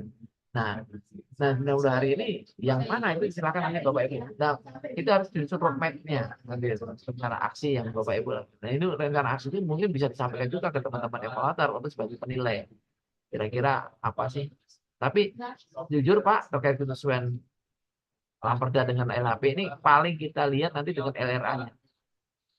Udah sama belum dengan LHP-nya? LPSA udah sama dengan LHP-nya. Neraca udah sama dengan LHP-nya. Secara angka, secara struktur, secara klasifikasi. LO-nya sudah sama belum? LK-nya dengan LP-nya juga belum.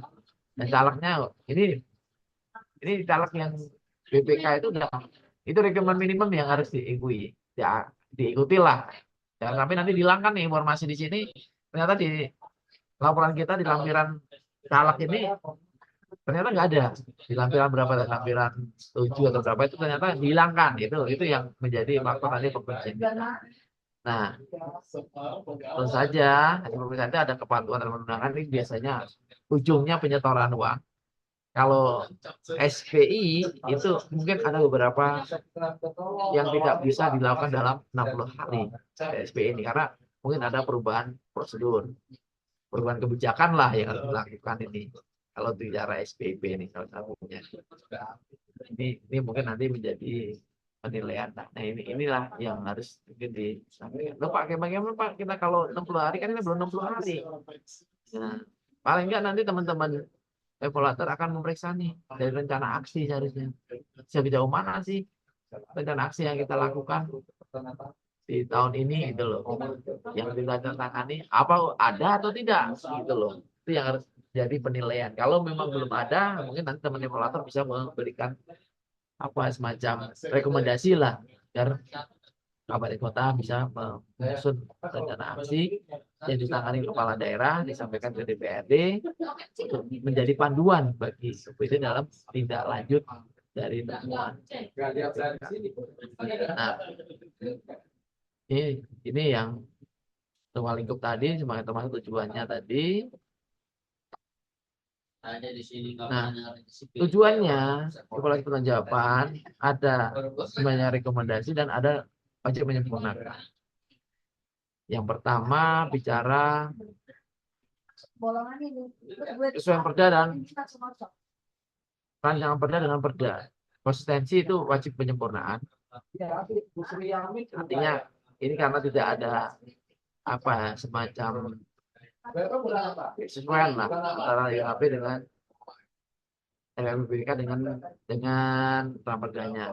Legalitas itu mungkin hanya rekomendasi perbaikan, kebijakan itu rekomendasi perbaikan, terus terkait dengan kesesuaian BPK itu wajib penyempurnaan. Artinya kalau ternyata berbeda, angkanya berbeda dengan LHPBK, angka persediaan berbeda LHP dengan neraca kita, itu pasti nantilah dituntut atau didorong atau diwajibkan untuk melakukan penyempurnaan pada transfer group.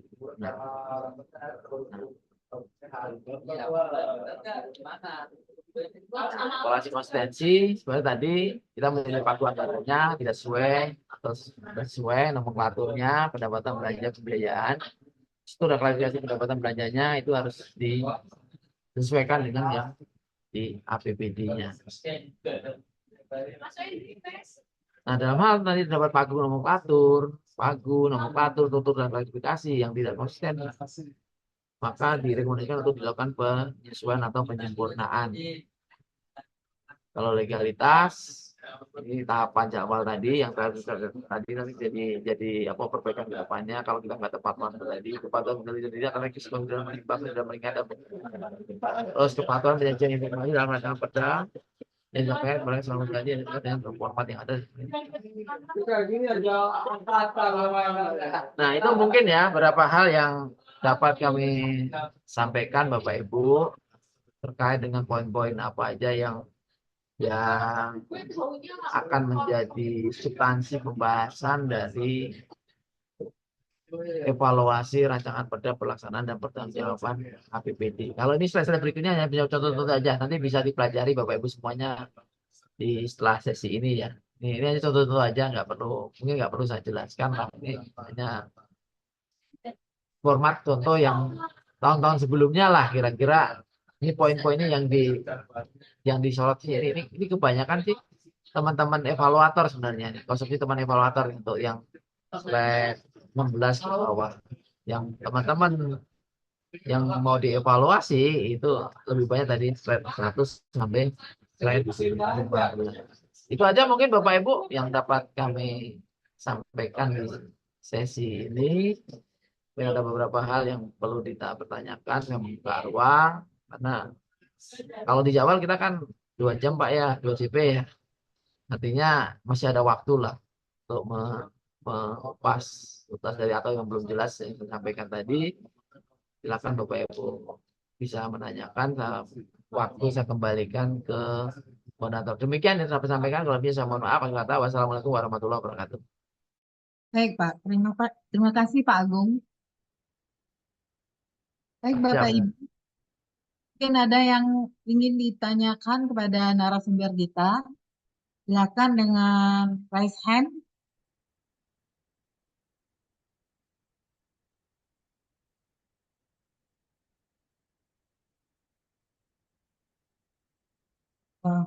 Udah jelas kali Pak. Penjelasan Bapak narasumbernya langsung nih Pak. Ada yang mau nanya nih. Bapak Ibu, kabupaten kota udah ada yang mau ditanyakan? Silakan. Oh, tapi kok nggak ada orangnya? Jangan nggak ada orangnya. Saya ngomong sendirian tadi nih. Ini nggak ada. Coba orangnya mana semua nih? Iya Pak ya. Iya, jangan gambarnya dikasih sudah semua Bu. Orangnya nggak Oh, bisa paling 10% yang ada orangnya nih Bu. ada. Ada yang nanya? Iya. Ada Hadir, Pak, masih ada. Hadir. Ya hadir semua. Saya yakin hadir semua. Tapi kadang saya Ada ditinggal. Lain. Pak, sebentar. Bapak Ibu, ada mau yang ditanyakan? Silahkan.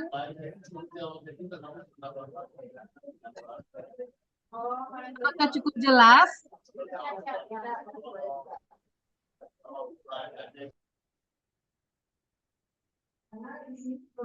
Jelas sekali mungkin Pak. Mengerti semuanya teman-teman. Ya, kalau ini udah senior semua berarti udah ngerti semua, Bu. Iya. Kalau belum ada mutasi, rotasi ya. Karena akrab ini kan kadang apa ya? Akrab ini kan rotasinya slow, slow moving. Kalau bicara akrab ya, kalau bicara teman-teman yang lainnya kayaknya cepat. Nah, kalau bicara akrab kayaknya orang yang kayaknya susah digeser lah, gitu loh. Udah pakem. Nah, apalagi udah percaya BTP terus menerus itu. Tapi ini yang nggak saya inginkan gitu. Jangan sampai nanti terus dihindari, Pak. Saya akrab jadi kayak sampai pensiun nanti Pak akrab Pak situ Pak. Jadi jangan nanti terus menghindar nanti di WTP kan lagi. Ini teman-teman Pak Bupati kadang nih saya temuin Pak teman-teman nih. Kalau orang teman-teman udah akrab mau promosi, udah ada batannya aja. Karena Pak Bupati, Pak Kadea masih berkenan kita di situ karena dipercaya untuk ini ya. Bukan begitulah kalau jadi kepala badan sih nggak apa-apa Bu ya. Pak. Tapi kalau dari kami terus lama-lamanya kan kalau kabupaten kota kan jadi mentok nanti golongannya jadi 4A, nggak bisa naik ke 4B kan. Bagaimana Bapak Ibu dari kabupaten kota? Adakah pertanyaan yang ingin disampaikan? Teman Bapak Pendani. Bu, teman-teman Bapeda ada nggak? Ada Pak. Mana Teman-teman teman Bapeda? Benda. Nggak ada ya. Coba nanti teman-teman yang berpensi bisa mendorong teman Bapeda untuk membuat grant financing lah di suatu substansinya di evaluasi tadi. Jadi jangan rutin kayak sebelumnya Bu. Termasuk nanti Bu, minta tolong Bu, coba cermati Bu, teman-teman di provinsi ini Ya. cermati terkait dengan biaya overhead kita. Siapa? Overhead itu kan ada perjalanan dinas, ada apa itu namanya ATK, ada uang makan rapat. Coba nanti dicermati juga tuh. Mohon maaf nih kabupaten kota nih. Kan kita mau nggak mau ini jujur Pak Bu, saya juga nggak enak hati sama teman-teman, tapi mau gimana lagi, ini kan suatu tuntutan yang harus kita sikapi bersama ya gitu loh, karena mengingat mengingat evaluasi ODA kita ini kan kita kayak jauh dari harapan lah, kayak pembangunan kesejahteraan kita. Memang harus kita asimetris kayaknya penerapannya, artinya kita harus mencoba mencari terobosan atau mencoba lah pola-pola kita terkait dengan restrukturisasi APBD kita. Ya memang ini nggak populer, tapi kayaknya itu yang harus kita terapkan Bu. Kalau ingin kita lebih fleksibel lagi, ingin kita TPP-nya lebih tinggi lagi, itu harus kita lakukan tanpa membebani masyarakat lah. Ada creative financing itu yang harus kita dorong nih kalau keterbatasan APBD kita penuhi. Memang jujur Pak Bu, kalau bicara APBD kewenangannya ini juga akan terbatas juga ya. Kalau bicara pendapatan Bapak Ibu pasti ada dilematis juga. Contoh, Bapak Ibu bicara pajak hotel, pajak restoran, itu pasti bagi daerah kayak Bukit Tinggi yang mencapai target. Kalau teman-teman yang lainnya yang notabene bukan daerah wisata kayaknya susah. Yang kedua, mungkin Bapak Ibu yang punya galian C, itu kalau kita dorong nilainya nggak seberapa. Yang kedua, rusak alam, biaya sosial kosnya lebih tinggi. Itu mungkin yang dihadapi tantangan ya. Nah, solusinya apa? Solusinya tadi, coba kita menggandeng lah, kita coba membuat program atau mendorong potensi yang selama ini belum tergali lah.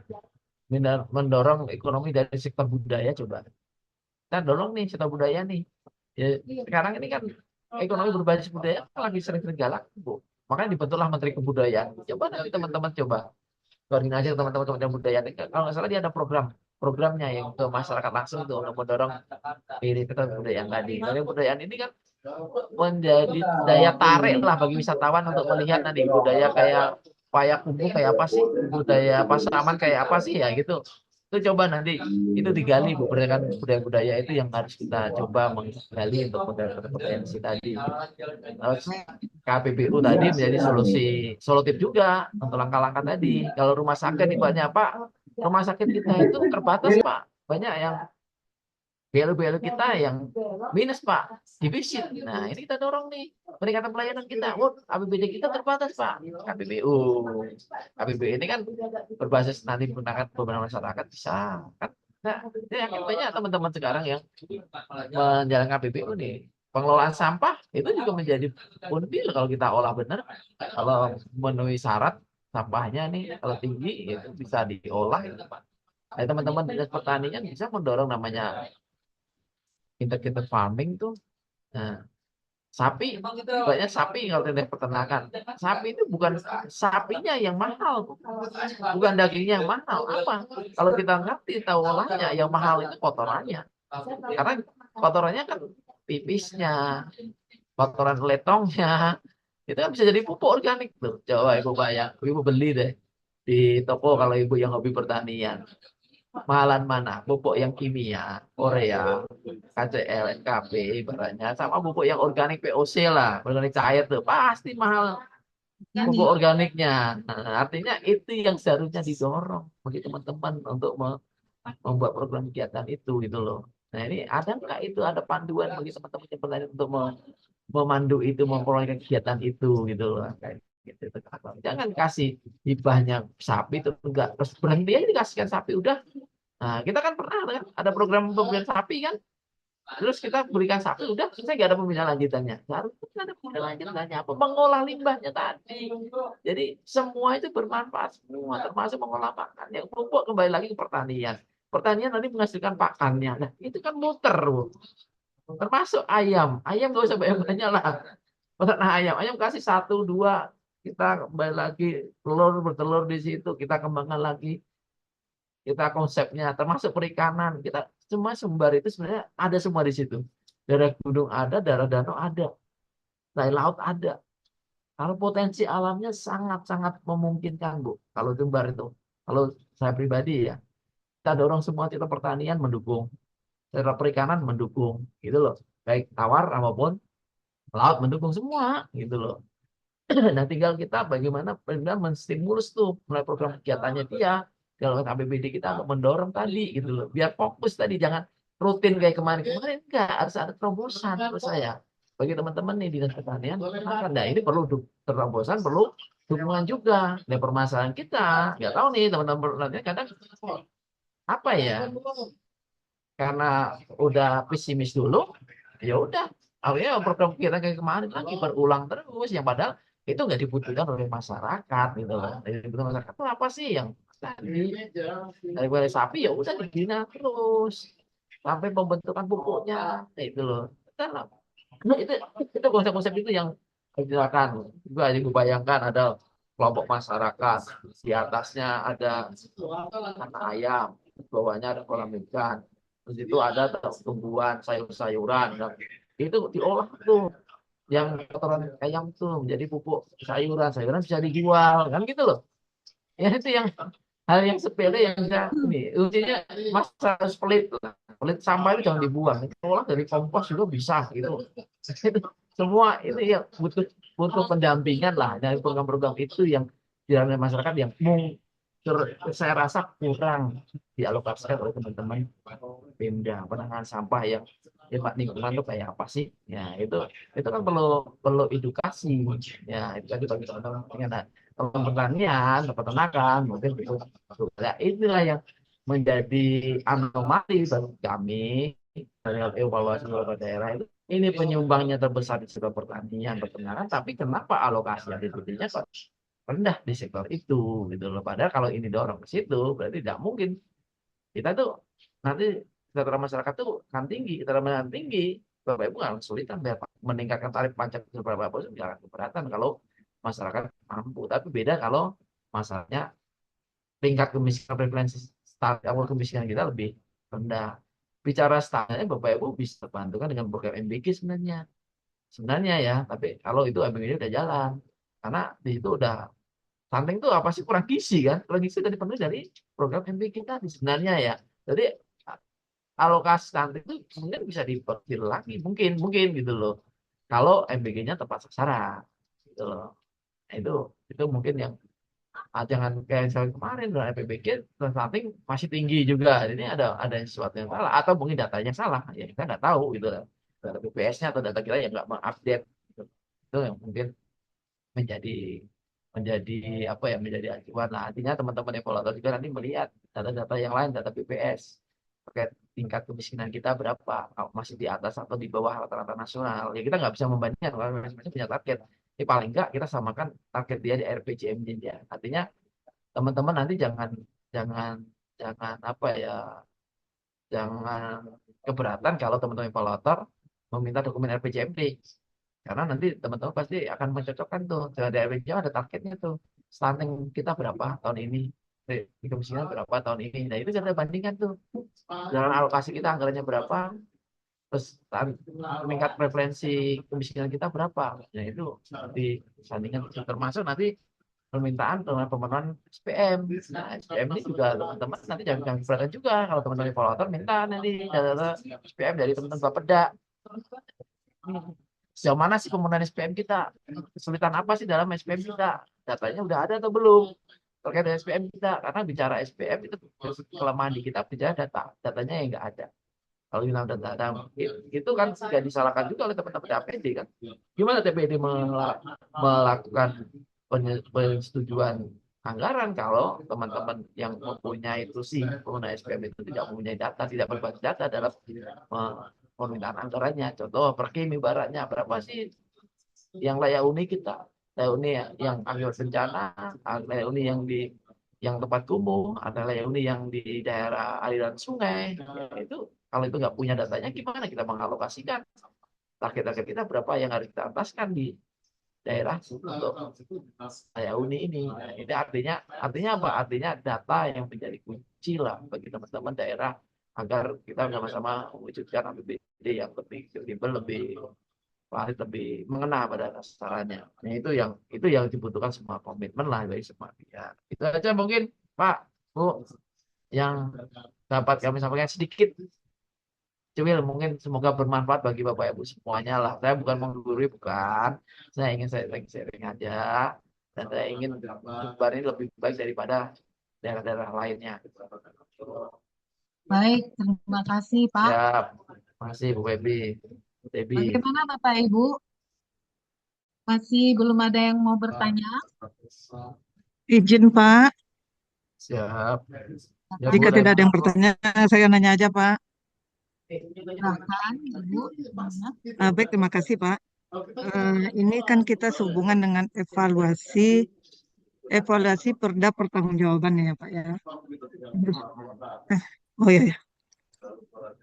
Baik, terima kasih Pak. Ini kan tentang evaluasi perda pertanggungjawaban. Tahan dulu, Ibu. Nah ini kan kita di sini kan Bapak menjabarkan bahwa pentingnya kita melakukan analisis terhadap laporan realisasi anggaran nih, khususnya nih Pak di akun pendapatan daerah.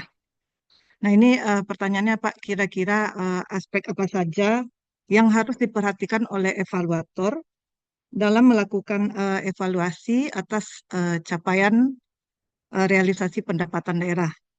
Nah ini mungkin dikaitkan pada bagaimana apa ya jika di saat melakukan analisis evaluator ini menemukan bahwa apa target bahwa Pemda tersebut menetapkan pendapatan asli daerahnya tidak didasarkan pada potensi real. Nah, itu apa yang harus kita lakukan sebagai evaluator untuk apa rekomendasi apa yang dapat kita berikan sebagai evaluator terhadap hal tersebut. Demikian saja Pak. Terima kasih. Assalamualaikum warahmatullahi wabarakatuh. Waalaikumsalam warahmatullahi wabarakatuh. Mohon izin, Bu siapa? Bu Epi atau siapa nih? Siapa? Silvi Silvi Harita. Pak. Bu Epi. Bukan Namanya Pak, Silvi. Bu Silvi. Mit. Ya, kalau Bu Epi kabitnya Pak. Oh, Bu Kapit ya. Kemarin ketemu sih. Ya. Enggak tutup lagi. Mbak Silvi, mohon izin. Kalau kita bicara analisis memang kuncinya data. Sepanjang data kita itu nggak ada, ya kita sudah juga menganalisisnya. Dan bagaimana menyadarinya, kita analisis saat ini, yang paling enggak, yang perlu kita apa ya, kita dalami untuk mencermati dari data ini, kan ada proses klarifikasi ya Bu ya, di situ ya nanti ya. Saya nggak tahu klarifikasi ini bisa dilakukan by daring juga bisa, tapi menurut saya klarifikasi itu penting, karena dari klarifikasi itu kan ketahuan nanti kira-kira teman-teman dalam menyusun targetnya ini sudah firm atau belum. Artinya sudah didukung dari data-data yang tadi sampaikan Bu Selvi tadi sudah ada belum gitu loh. Kalau kita bicara dokumen kayaknya nggak akan ketemu. Tapi secara verifikasi dan teman-teman klarifikasi harus membawa dokumen tadi. Jangan teman-teman juga mau hanya sekedar omong-omong nanti juga. Nanti nggak ketemu juga kita mau merumuskan apa namanya suatu analisis yang benar. Artinya kita harus bisa melihat tadi yang bilang potensinya itu berapa, harus punya data itu, harus menyampaikan datanya. Dari potensi data itu, teman-teman Bapenda juga harus bisa memproyeksikan. Dari data potensi data itu, proyeksi kita itu berapa sih? Akan ketemu proyeksinya, kalau potensi akan ketemu proyeksi. Kan potensi kan bicara objeknya doang. Tapi kalau kita proyeksi udah dikalikan tarifnya, dikalikan angka-angkanya, berikan ketentuannya tadi, persentase tadi. Dari ke situ proyeksi, baru kita akan tahu nanti terkait dengan targetnya. Target itu yang dituangkan APBD-nya. Ya, APBD itu, target itu berarti harus mempertimbangkan tadi data kesadaran dia, kepatuhan masyarakatnya berapa. Terus tingkat kesiapan sarana prasarananya berapa. Terus kompetensi SDM-nya berapa. Itu harus diperhitungkan juga kan. Nah, kalau itu nggak ada, kita nggak bisa analisis jauh lagi gitu loh. Artinya apa? Artinya media-media itu yang mungkin harus kita dibuka ruang pas waktu klarifikasi. Jadi nanti pas waktu mengundang klarifikasi bagi teman-teman daerah, mau nggak mau ibu harus sampaikan tuh sambil membuat dokumen. Pasti ibu udah melihat tuh. Artinya ibu harus bisa memetakan ini kira-kira data kita tuh apa sih yang harus kita untuk meyakini bahwa target ini memang berdasarkan potensi yang ada sih. Nah, dan terakhir kapan itu potensi data itu dilakukan? Pasti ada laporannya kan, Bu? Teman-teman ini kan, alih data itu kapan itu terakhir? Jangan-jangan 3 tahun, 2 tahun, 3 tahun yang tahu, yang lalu gitu loh. Dan apakah semua potensi itu udah masuk proyek semua? Nah ini yang mungkin mungkin Bapak Ibu bisa pertanyakan nanti di pas sesi klarifikasi. Nah dari situ baru Ibu bisa menganalisis. Karena pada prinsipnya Bu, selama ini kalau kita bicara belanja itu udah kelar lah maksudnya. Artinya belum kelar 100% belum, tapi secara regulasi sudah rigid ya. Kita atur lah kalau bicara, kita udah batasin, itu ada pembatasan honor, ada SHFR, ada SAS, ada ASB, kan udah nggak pertanyaan lagi lah, udah diatur, mandatorinya udah ada. Kalau bicara pendapatan, maaf, ini memang kelemahan di kami juga Bu Silvi, karena kalau kita bicara pendapatan kayaknya kita juga belum optimal ya dalam pengaturan pemandu lah.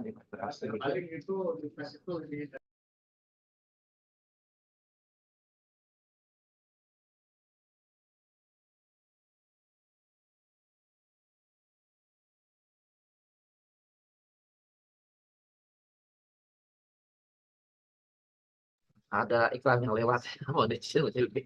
Artinya apa? Artinya saya tuh apa ya? Ya memang ini ada beberapa kelemahan di kami lah selaku penyelenggara. Ini kita belum mengatur tuntas terkait dengan indikator kriteria kewajaran suatu pendapatan, menyusun suatu target pendapatan yang baik itu kayak apa. Memang kita tidak ada aturan. Ini pengaturan lah Bu ya. Ya memang di PR kami, dan ini sudah kami sampaikan ke pimpinan dan direvisi, moga aja nanti direvisi rancangan PP 12-nya, perubahan PP 12-nya kita nggak direvisi, ini ada perbaikan lah, terutama untuk SPI di dapatannya. Saya nggak tahu nanti ada penolakan atau enggak, tapi itu tujuan kami adalah untuk mengoptimalkan atau memandang apple to apple lah antara pendapatan sama belanja. Karena selama ini kalau kita bicara pendapatan kayak minim pengaturan, begitu belanja kita banyak pengaturannya. Padahal kalau dari saya pendapatan itu sama pentingnya dengan belanja.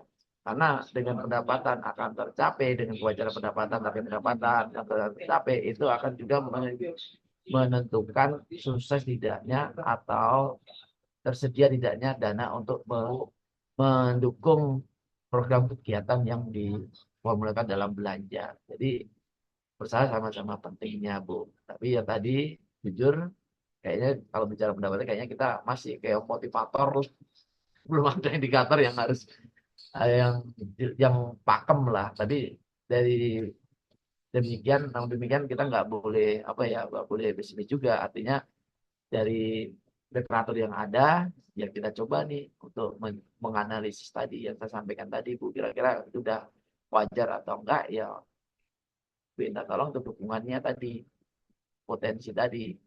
Dan potensi itu terakhir kapan diupdate-nya, dan potensi itu apakah semua sudah dikenakan atau belum gitu loh. Langkah-langkah apa yang sudah dilakukan, kayak air tanah ada meterannya enggak ya Bu, apakah pengusaha hotel, cuci mobil, cuci motor itu menggunakan PDAF kalau air tanahnya sedikit ibaratnya lah, itu menjadi hal yang perlu dipertanyakan lah gitu loh. Nah, terkait dengan kondisinya kepada hotel, kenapa rendah, itu yakin Bapak Ibu lebih paham lah di daerahnya. Karena daerah sana daerah pariwisata atau enggak. Kalau daerah pariwisata berarti kan bukan sektor itu yang jadi penekanannya. Berarti sektor yang lain. Ada PBB, ada BPHTB, ada BKB. Ya ini harus dilakukan. Kuncinya data. Artinya Bapak Bu Silvi sebagai evaluator itu akan bisa melakukan evaluasi jika ada data yang mensupportnya. Kalau nggak ada, ya mohon maaf, paling umum aja ininya. Nah, ini yang diharapkan nanti, termasuk kalau data itu ada semacam roadmap-nya lah, Bu. Dorong, Bu, ada semacam roadmap 3 tahun, 5 tahun ke depan lah. Untuk peningkatan PAD itu apa sih yang dilakukan oleh teman-teman ini? Contoh tadi pembukaan channel, udah sejauh mana pembukaan channel itu? Dua, bagaimana cara meningkatkan pendapatan ini? Ada nggak langkah-langkah Pemda untuk memberitahu lewat SMS ibaratnya kalau PBB-nya lewat? Nah, ini kan ini suatu solusi juga nih. Selama ini saya belum ada saya temui daerah yang atau saya belum tahu ya, daerah yang memberitahukan memberikan notif nih yang PBB-nya lewat ibaratnya di notif lewat WA, WA kan gratis. Tinggal datanya kita ada nggak gitu loh. Ada nggak di Sumatera Barat ini yang Padang, ibarat kota Padang, ada nggak langkah itu? Nanti kalau kan PBB ini kan B2 di September ya. Begitu Oktober, ada nggak yang ada notisnya lah dari Pemda, Bapenda ke teman-teman BP nih, masyarakat ini. Kalau Anda belum bayar lu, nah itu loh. Itu ada nggak itu di Tempo itu? Nah, kalau itu nggak ada, bagaimana masyarakat ini? Kadang masyarakat kan lupa, Bu, untuk menunaikan kewajiban. Apalagi ini nggak ada manfaat yang secara langsung jadi diterima dia, artinya malah kadang melupakan. Nah, tapi kalau dikasih notif, ya paling nggak mengingatkan, gitu loh. Nah ini yang hal sepele begini yang mungkin nggak dilakukan atau belum dilakukan oleh teman-teman di daerah Pemda. Artinya apa? Artinya kita sebagai operator ya memberikan habis itu yang real aja, yang kira-kira dapat dilakukan, yang implementatif. Jadi contohnya real tadi kan BA itu kan real menurut saya, dan itu nggak perlu budaya yang banyak, hanya datanya ada atau enggak. Nah ini bagaimana cara mendapatkan nomor WA ya kan bisa menggunakan masyarakat tuh perwakilan di daerah di masyarakat apa itu ada RD, ada RW, ada kepala perangkat daerah, perangkat desa bisa digunakan di itu data. Nah ini base data ini yang mungkin didorong lah bagi teman-teman untuk cobalah dilakukan itu dan diingatkan lagi teman-teman yang tadi yang mempunyai objek objek objek pajak tadi untuk menunaikan kewajibannya. Diingatkan lah. Nah ini yang kadang kala itu belum terpikir atau belum sempat dipikirkan oleh teman-teman daerah untuk menggali tadi potensi pendapatan tadi. Itu aja Bu Silvi. Jadi intinya datanya Bu Silvi. Data itu harus disampaikan juga ke teman-teman kabupaten kota. Bu Silvi mau bawa kemana nih daerah ini? Mau formulasikan apa, analisis apa? Jadi tergantung datanya tadi. Kalau datanya nggak ada ya kita nggak bisa menganalisis. Termasuk saya dengan Provinsi Sumbar ya kalau saya menganalisis pendapatan ya saya minta datanya. Data PKB berapa sih? PKB itu ya harus menyediakan. Kalau nggak menyediakan ya dia nggak bisa ngapa-ngapain. Menganalisis, mendorong juga bisa. Paling kayak umum aja, kayak motivator aja. Tolong gini, gini aja. Tapi kalau bicara nanti dia menyediakan datanya, sama-sama menyediakan data, dia punya datanya, dia punya tingkat kepatuhan masyarakat bayar pajaknya, berarti kita bisa cari solusinya. Tapi kalau enggak ya solusinya pasti umum juga. Ya kadang nggak implementatif juga itu dilakukan di daerah. Itu aja Bu Silvi, makasih ya. Eh, Ya, sama-sama Pak. Baik, Bu Silvi, terlempar lagi Bapak. Ada iklan yang lewat. Ada iklan lagi yang lewat. Bagaimana Bapak Ibu? Masih ada yang mau bertanya?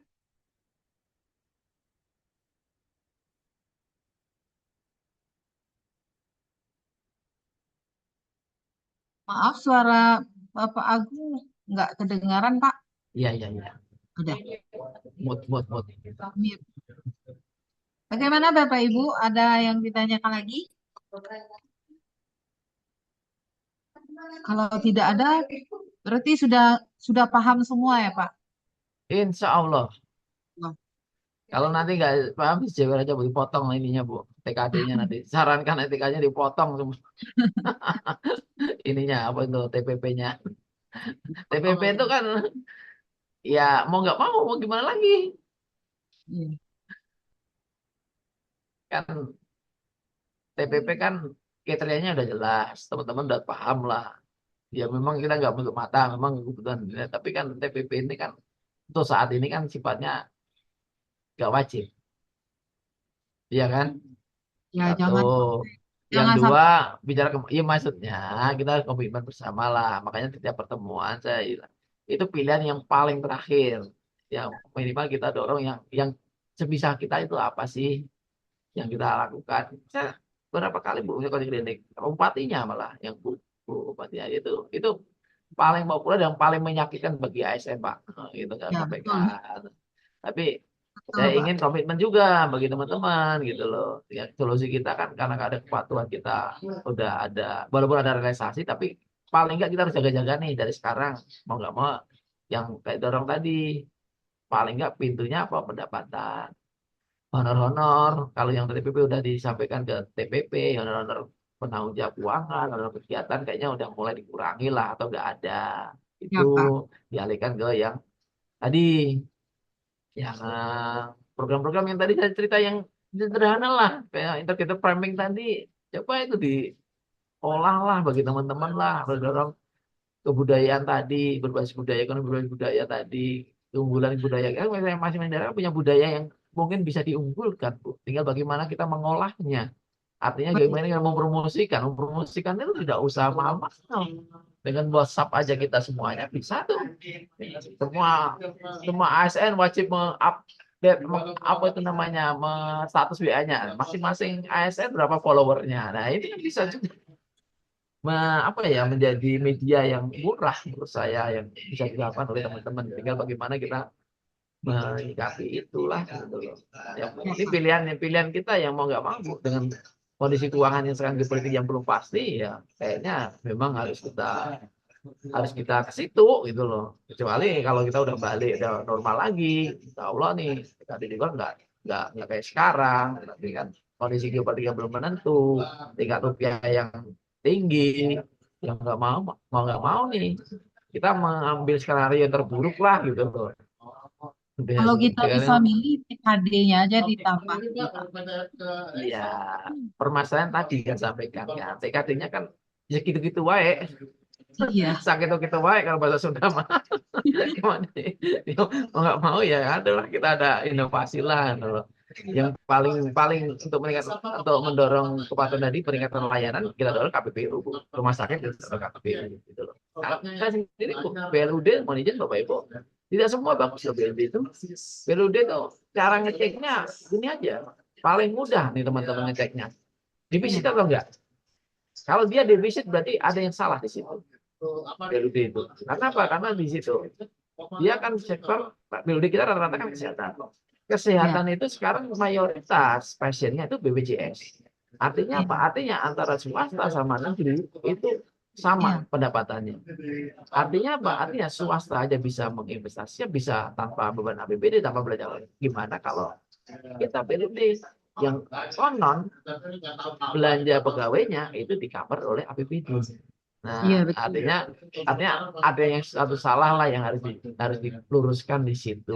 Atau unit costnya yang nggak pas, tuh lainnya gimana ya tahu. Karena di kondisi sekarang ini hampir 90% ternyata pasien itu bersumber dari BPJS. BPJS standarnya sama di bisnis swasta sama negeri sama. Itu Kuncinya aja. BLUD itu tidak boleh defisit ya, Pak. Iya, kalau defisit berarti ada something wrong. Itu harus koreksi lagi. Nanti lihat Bu, kabupaten kotanya ada nggak itu penyebarannya yang defisit. Kalau defisit itu jadi masukan atau menjadi poin nanti dalam evaluasinya.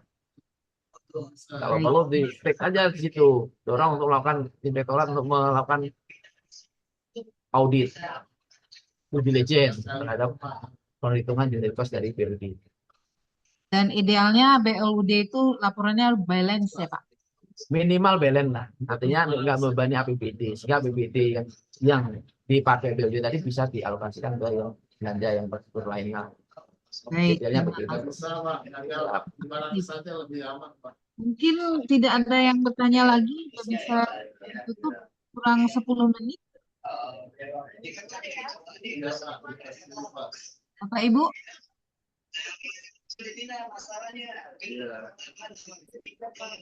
baik Pak, kita tutup aja lagi Pak. Siap, saya ngikutin Ibu aja. Terima kasih yang sebesar-besarnya kami sampaikan kepada Bapak Agung Arianto atas waktu, tenaga, dan wawasan yang luar biasa yang telah dibagikan hari ini. Materi yang disampaikan sangat bermanfaat bagi kita dalam penyusunan dan evaluasi Ranperda tentang pertanggungjawaban pelaksanaan APBD tahun anggaran 2025. Namun sebelum ditutup, saya punya pantun dulu. Boleh Pak, saya berbagi pantun? Siap. Saya belum dengar pantun dari Ibu soalnya. Kalau saya nyerah deh pantun deh. Saya juga nyontek AI, Pak, karena harus kita manfaatkan ya Pak ya. Siap, siap.